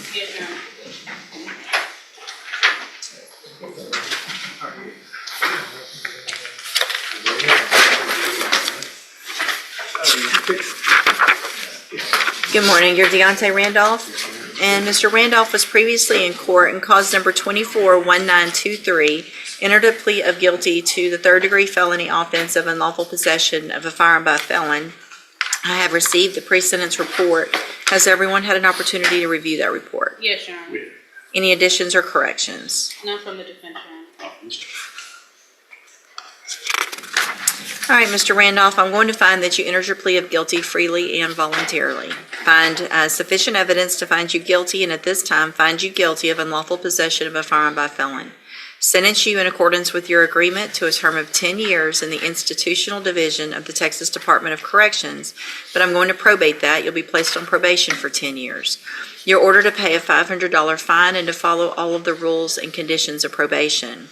One of those is going to be to have a mental health assessment and follow any recommended treatment, and that is meant to help you so that you can be successful, get past everything that's going on in your life, and be positive, productive, and successful on this probation. If you do all of that and everything you're supposed to while you're on this probation, this is an excellent opportunity because you will be able to serve that 10-year sentence that I gave you or you agreed to while you're out on probation. The other side of that, though, is if you violate any condition of probation, you can be brought back into court and you could be facing that 10-year sentence. You understand? All right. I'm handing you the trial court certification, the right to appeal that shows this was an agreement that I followed, and so you've waived your right to appeal. I have also handed you a written admonishment regarding your ineligibility to possess a firearm or ammunition. Obviously, you know this, but I am required by law to read this to you. Because of the judgment entered against you, you are ineligible under Texas law to possess a firearm or ammunition.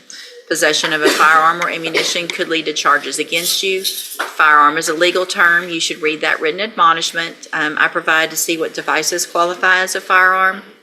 If you have questions about the laws that make you ineligible to possess a firearm or ammunition or about how long that lasts, talk to Ms. Holmes, all right?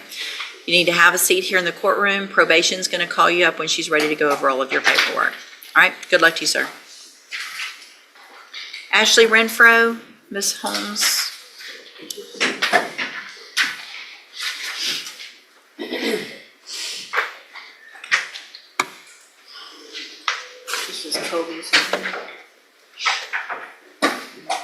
Good morning, ma'am. You're Ashley Renfro. Yes, ma'am. And in cause number 24-2402, Ms. Renfro is charged with driving while intoxicated with a child under 15. And what is the announcement? Yes, Your Honor, Ms. Renfro provided, documentation for medication, that's what the substances were, from the lab report. I've made copies and provided them, but I got it today. Okay. So I know Mr. Hoffpauir probably needs some time to review it. Okay. Any issues? No, Your Honor. All right, we'll just do a normal reset so that he can have time to take a look at that. Ms. Renfro, stay in touch with Ms. Holmes and your bondsman. They'll let you know when your next court date is. Yes, ma'am. You're free to go, ma'am. Okay, thank you. And Ms. Holmes, you've got Mark Robbins. That's gonna be a plea, Your Honor. I've got it ready. I'm gonna email the attachment. Okay, thank you.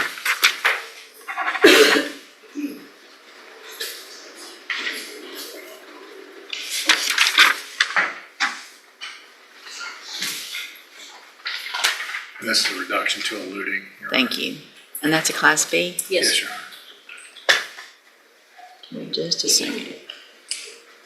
And good morning, sir. You are Mark Robbins? Yes,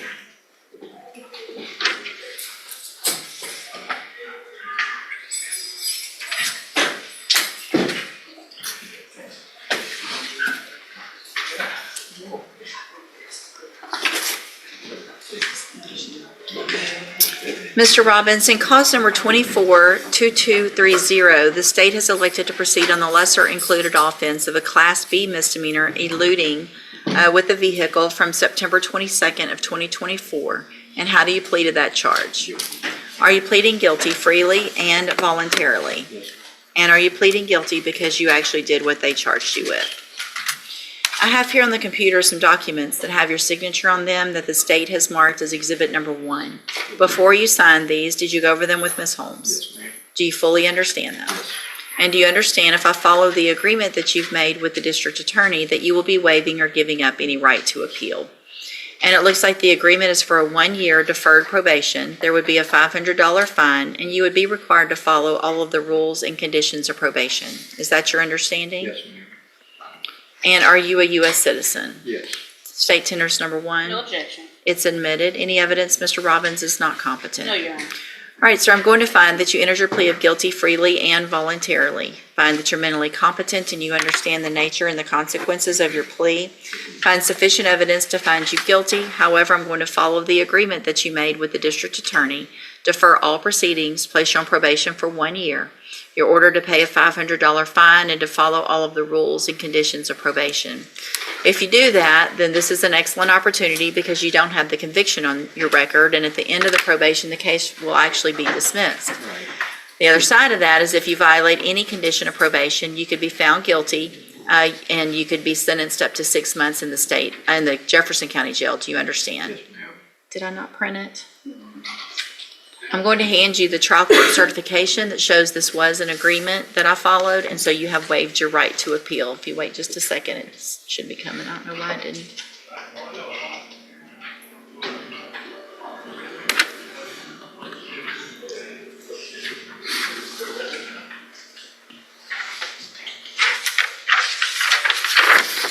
There you go. Just have a seat here in the courtroom. Probation will call you up when she's ready to go over your paperwork. Thank you. Signing up, Mr. Ligins. All right. You want to do Daryl Spencer real quick? Is that a motion to withdraw? Yes, I have not seen him unless he's sitting outside. Daryl Spencer?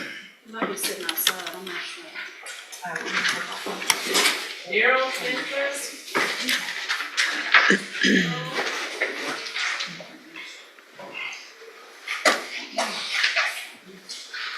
And this is when you were hired on, or is Yes, this a? I was hired.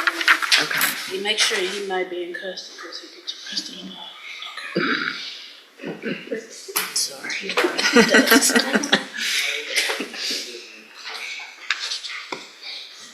How goes? He's here.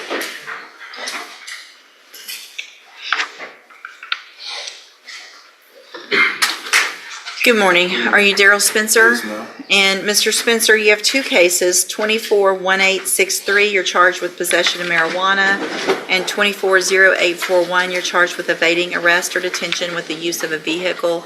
You had hired Ms. Holmes, and she's filed motions to withdraw as your attorney. Do you have any objection to me allowing her to withdraw as your attorney? She filed it in one case. Okay. Yeah, I was only hired on one. I think I had only filed a notice of direct on one. I wonder if you were the original, Oh. maybe that's why it shows you on it. Okay. So I'm going to grant the motion to withdraw, and we can double check that in 240841. Mr. Spencer,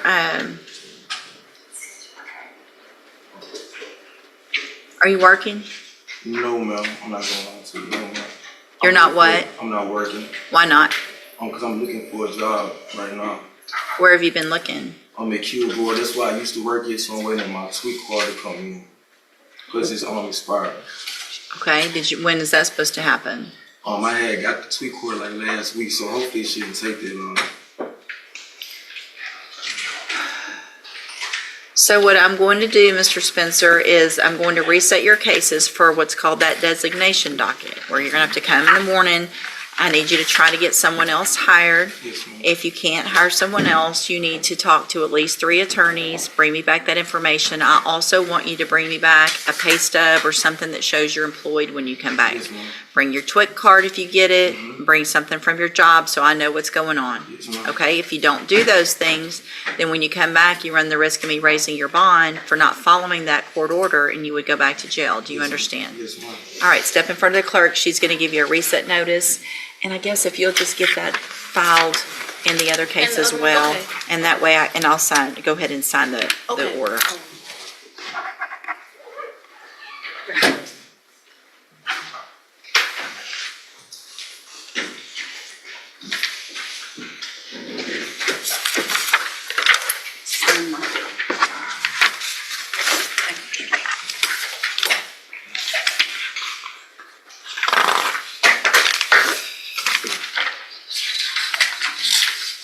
Mr. Burks, did you need something? I just wanted to address this issue with my client, Ms. Morgan. Uh-huh. That was taken into custody this morning. We've got the dismissal from Judge Holmes. Okay. So I guess my request is, I don't know how to do it, but the warrant be released or whatever. or Well, it's she not be mine. If released. they've signed a dismissal, then it should be taken care of. So y'all can release her. Okay. Thank you very much. And then we'll just reset her and we'll get the reset from whenever. Yes. Okay, great. Thank you. Okay, see you this afternoon. All right, see you in a little bit. Thank you.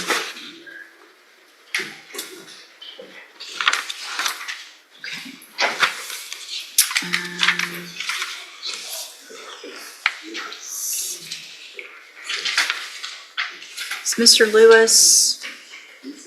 I know, I've been seeing him in and out.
Michael Anthony Thomas, Mr. Lewis, Mr. Hoffpower.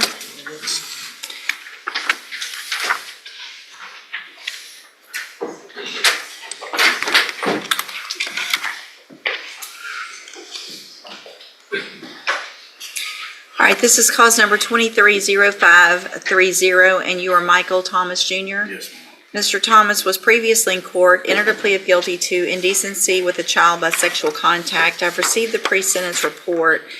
The agreement was for a cap of 4 years. Has everyone had an opportunity to review that report? We have, Judge.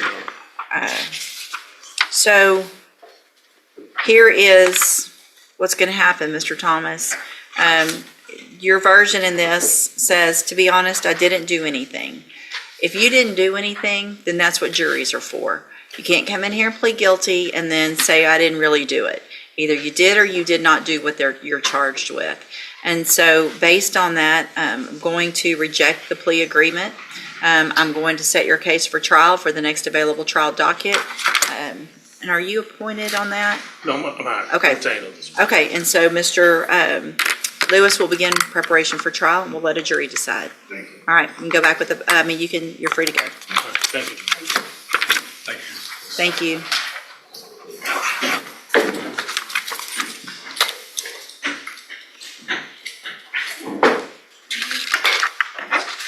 Let's see, Ray Francis, Mr. Lewis. Judge, I have not seen him this morning. Okay. We've got lots of people that didn't want to come see us today. I'm gonna get my feelings hurt. Please off the board. For any like it. On that one? No, his and the boat. For all the of same them? thing. I know. Jackson did the same thing. I know. So that's it. I'm with you. So on the record? Get ready for You want trial. on the record? Yeah, let's go. No more please. Get ready. It's funner anyway. No response, Your Honor? His bond will be forfeited for non-appearance and reset at $100,000. This is set on the trial docket, and will be numbered for trial. Obviously, if we get them between now and then, everybody needs to be prepared. I'll number the cases in just a few minutes. We don't have any tomorrow, so they'll all be today. All right. Let me number that one.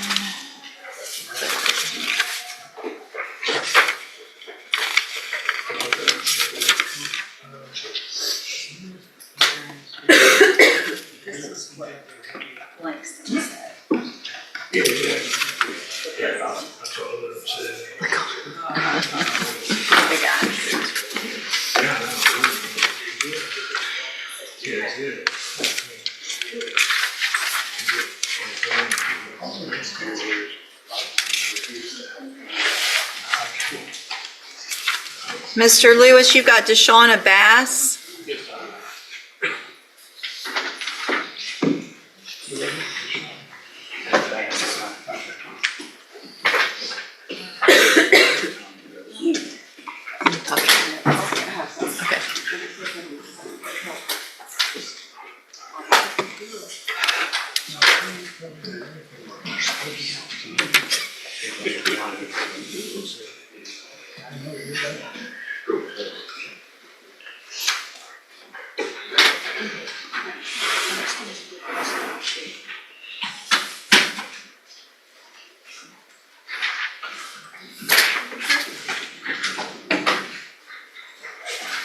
Good morning. Are you Desha Bass? And Ms. Bass, in cause number 24, DCCR 2316, you're charged with the second-degree felony offense of assault on a peace officer from October 27th of 2024. And what that means is that if you go to trial and you're found guilty, the range of punishment would be between 2 years and up to 20 years in prison. Do you understand? Yes, ma'am. And I have here on the computer a plea bargain rejection that has your signature with Mr. Lewis's that shows that the district attorney's office has made an offer, if you wanted to enter a plea of guilty, for a reduction to a misdemeanor assault for a 1-year deferred probation. You have every right to reject that and have your case set for trial. I just want to make sure you understand what the possible consequences are if you go to trial and what your options are. And do you understand all of that? Yes, ma'am. And do you want to reject that offer and have your case set for trial? Yes, ma'am. Also want to make sure you understand that after today, I will not accept that plea agreement. So if you didn't do it, that's fine. That's what a jury's for. But you can't get on the trial docket and then later come back and say, I want to take that deferred probation. It would be to something different. Do you understand? All right, then, Mr. Lewis has been appointed to represent you at this time. He's are you hired? Okay, perfect. Then Mr. Lewis will begin preparation for trial. We'll put it on the next available trial docket. Thank you, Mr. Lewis. No problem. Shay Brooks, Mr. Lewis.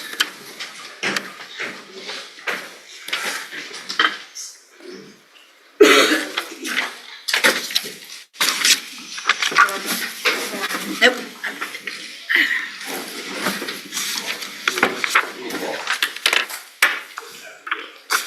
Mr. Coleman, would you sign that? It's not. No, right here, signed with the defendant. Sorry, Judge. So does he need to sign it still? Looks like it's the signatures. He put his signature on that line. Everybody signed it. On the same line. Oh, okay.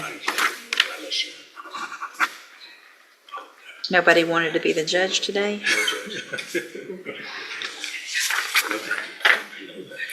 All right, sir, you're Shay Brooks. I've got it here. And Mr. Lewis, will your client waive the formal reading of the indictment? He does, Judge.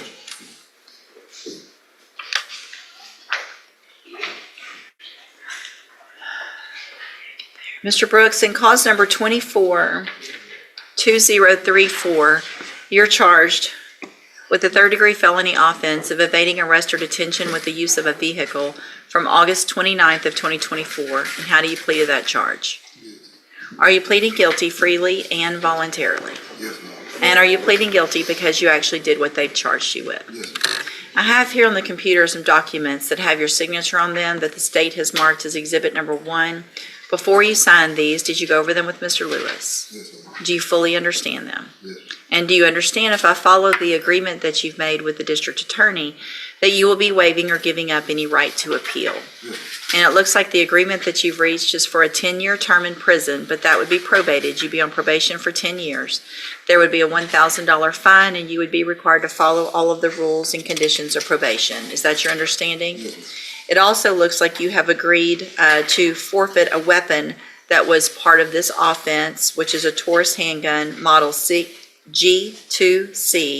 9mm, serial number ACH170556. Is that your understanding? Also, do you understand that a plea of guilty or no contest may result in your deportation, if you're not a U.S. citizen, may result in your deportation, exclusion from admission to the country, or denial of naturalization under federal law? Yes, ma'am. I understand. State tenders number 1. No objection, Judge. It's admitted. Is there any evidence that Mr. Brooks is not competent? No, Judge. All right, sir, I'm going to find that you entered your plea of guilty freely and voluntarily. Find that you're mentally competent and you understand the nature and the consequences of your plea. Find sufficient evidence to find you guilty. However, I'm going to reset your case so that the probation department can do a pre-sentence report. That will give me more information about you and your case, and then we'll come back at a later date for sentencing. You need to stop and talk to probation on your way out of the courtroom today, and she's sitting at that desk right there. Yes, ma'am. Okay, we'll see you back at sentencing. And then you've got Charles Darling, Mr. Lewis. Yes, Judge.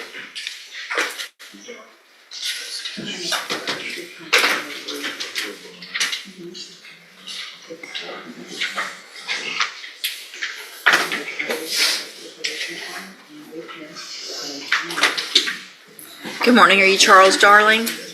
And Mr. Darling, in cause number 24-1384 is charged with stalking, and what is the announcement? Well, Judge, I understand that from Mr. Smith that Ms. Mofino has a new offer on this case that would involve a refile in misdemeanor court. Okay, But in addition to that, Mr. Darling did give me some additional information over this weekend for her to review okay, in regards to the complainant in this case.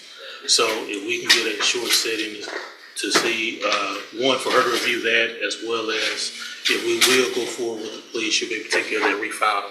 between then as well, okay. Is she out just for this week? Was out last week, so I Oh, think yeah. just out this week. Okay, I'm gonna do about 3 weeks or so. That should hopefully give y'all time to get all that taken care of, one way or the other. Mr. Darling, make sure you stay in touch with Mr. Lewis, and he'll let you know when you need to be back, what your options are when you come back. All right, you're free to go.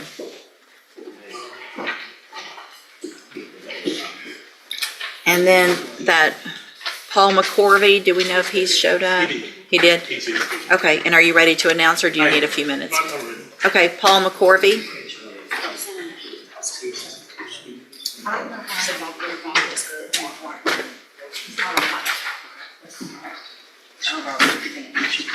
Good morning, you're Paul McCorvey. And Mr. McCorvey, in cause number 241914, is charged with theft of property, and what is the announcement? Judge, this allegation is a result from a probate matter that was going on, mainly dealing between him and his sister. There was a hearing dealing with some of this property earlier this month. My understanding, there's not any more settings set in probate court at this point.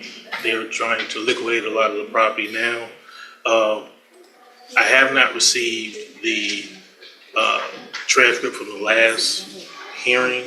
Okay. And my understanding of that last hearing, there was definitely some relevant information in regards to this property. That's the question here. Okay. That his sister. And you've made that request for that Yes. transcript? I Okay. did.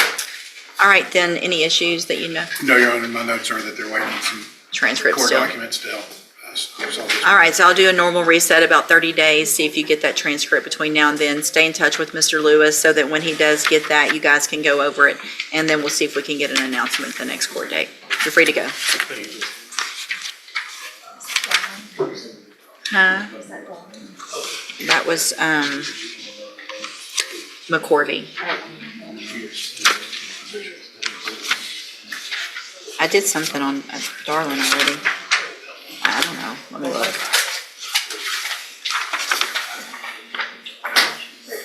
Reset 3 weeks on Darlin. They were gonna get some information to Ashley. All right, so is that it, other than, Adams. Ligins? They're doing paperwork on him, and then Mr. Adams' case, is that it? Is, Xavier Clayton here? Oh, yeah, the amount, I think it's the amount. If you will call that name, and if he is here, just tell him to stay close by. As soon as Mr. Adams is done in the CDC, he'll come over and take care of that.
All right, LaMarcus Ligins, Ms. Holmes.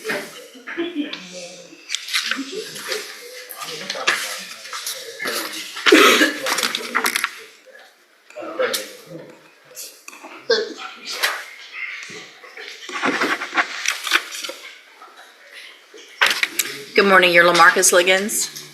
Answer out loud, please. Yes, And will your client waive the formal reading of the indictment? It will, Your Honor. And we're going on count one only, and in that count to the lesser included, correct? Yes, Your Honor. Mr. Ligins, in cause number 242391, the state has elected to proceed on count one only, and in that count to the lesser included offense of a Class B misdemeanor, and that's from November 1st of 2024. And how do you plead to that charge? Are you pleading guilty freely and voluntarily? And are you pleading guilty because you did what they've charged you with? I have here on the computer some documents that have your signature on them that the state has marked as exhibit number 1. Before you signed these, did you go over them with Ms. Holmes? And do you fully understand them? And do you understand, if I follow the agreement that you've made with the district attorney, that you will be waiving or giving up any right to appeal?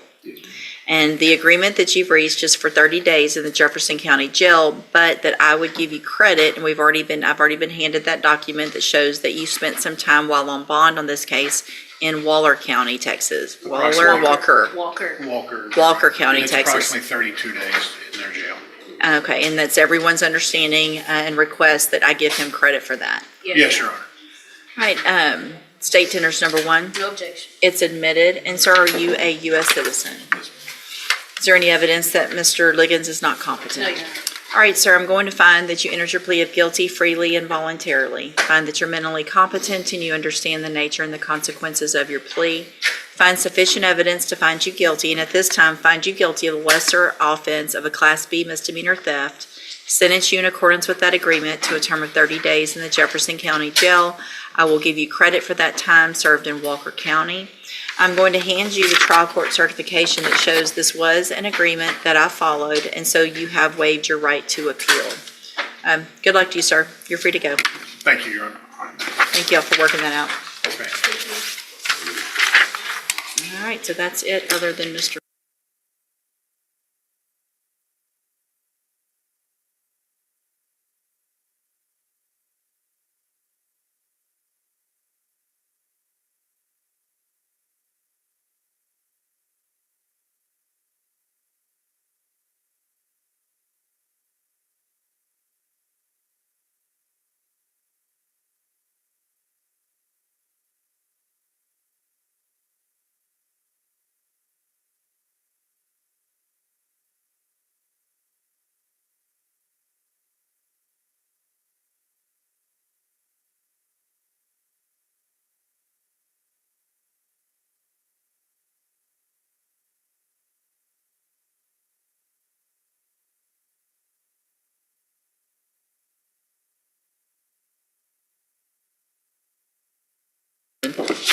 All right. What's your name? Come up here.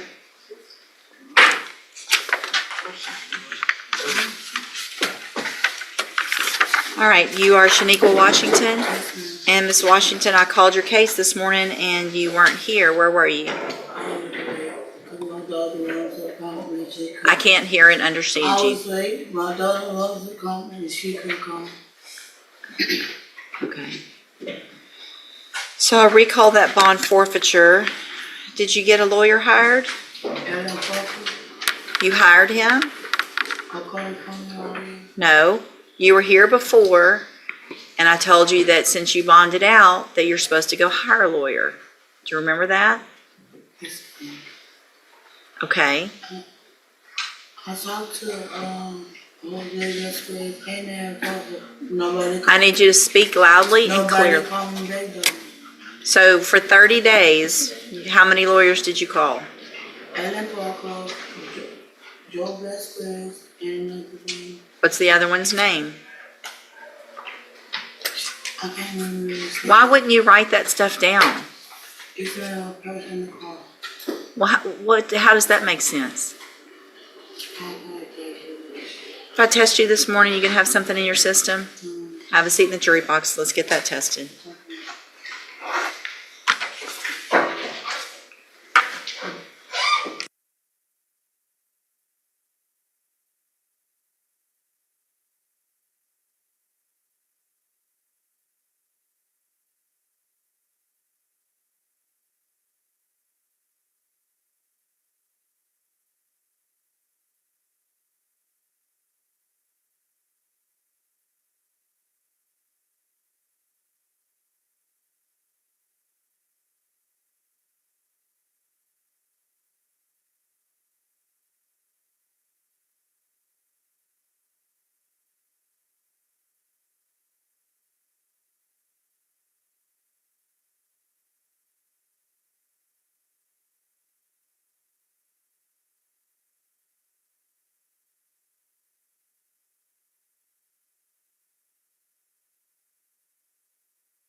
person.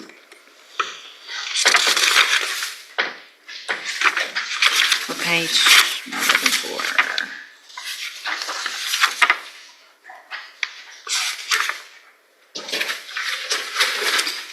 Mr. Garcia, come up, sir.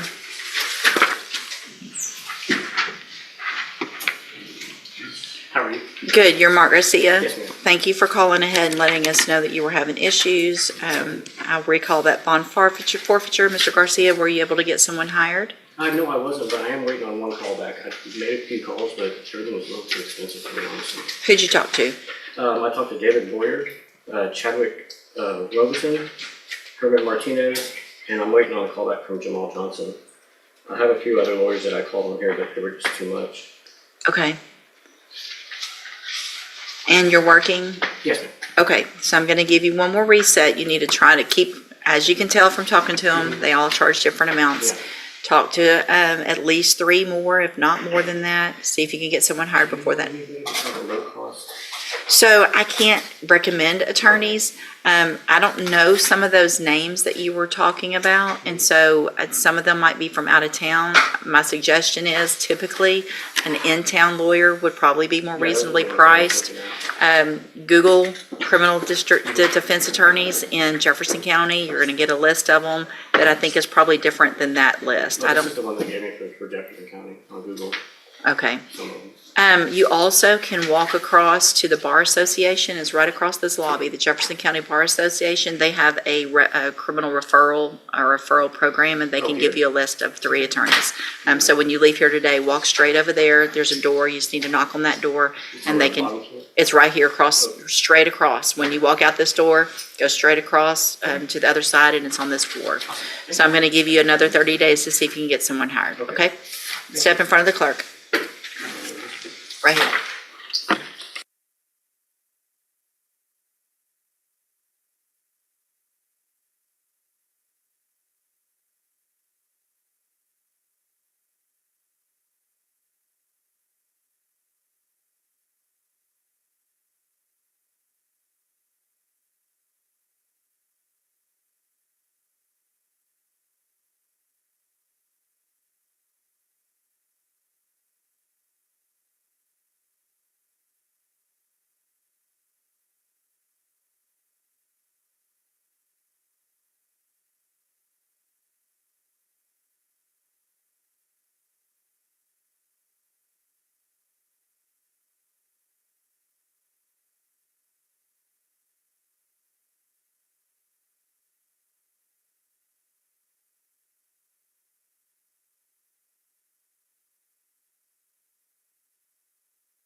So, Ms. Washington, you tested positive for THC, benzodiazepine, and admitted to using PCP 2 weeks ago. Is that correct? Yes, ma'am. How'd you get here today? Answer out loud. Okay, I'm sorry. Okay.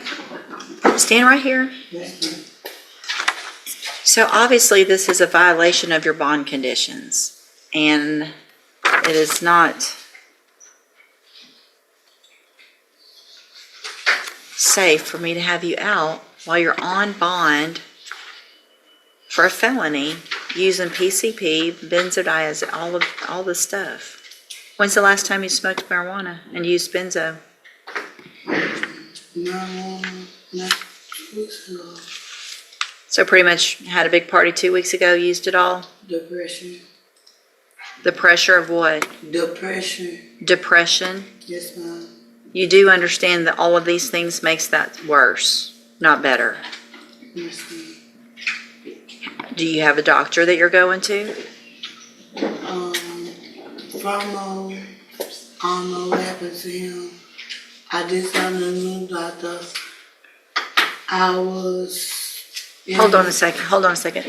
If you want to see if your client can get back real quick, we just reset it just because it had gotten so late. But if he just left, if you want to try to call him or have your office call him, if y'all want to take care of it with the plea today, we can do it. Let me try to get him right now. Okay. See if I can get him on cell phone. Thank you.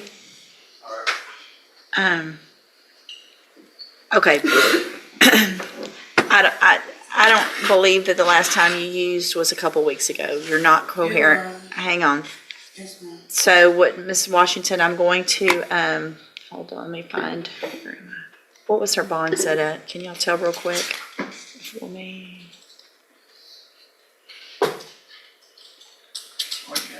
Nope, I got it. I'm finding it.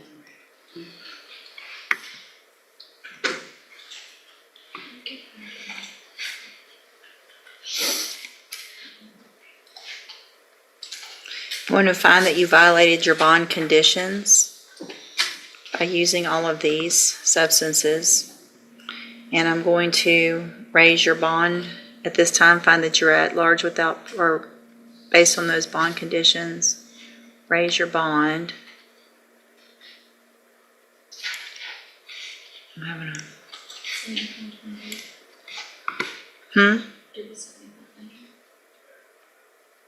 This shows 6,000. 6,000, it is 6,000. All right, I'm going to raise your bond to $15,000 in your case. A condition of that bond, if you make it, is that you have to wear a drug patch. You have to have that drug patch put on within 24 hours of your release and give proof to that to your bondsman. If you test positive on that drug patch, you're going to be right back in jail with a much higher bond. Do you understand? Yes, ma'am. Go back with the bailiff. Do I get this drug patch? Your bondsman can tell you where to get it. Okay.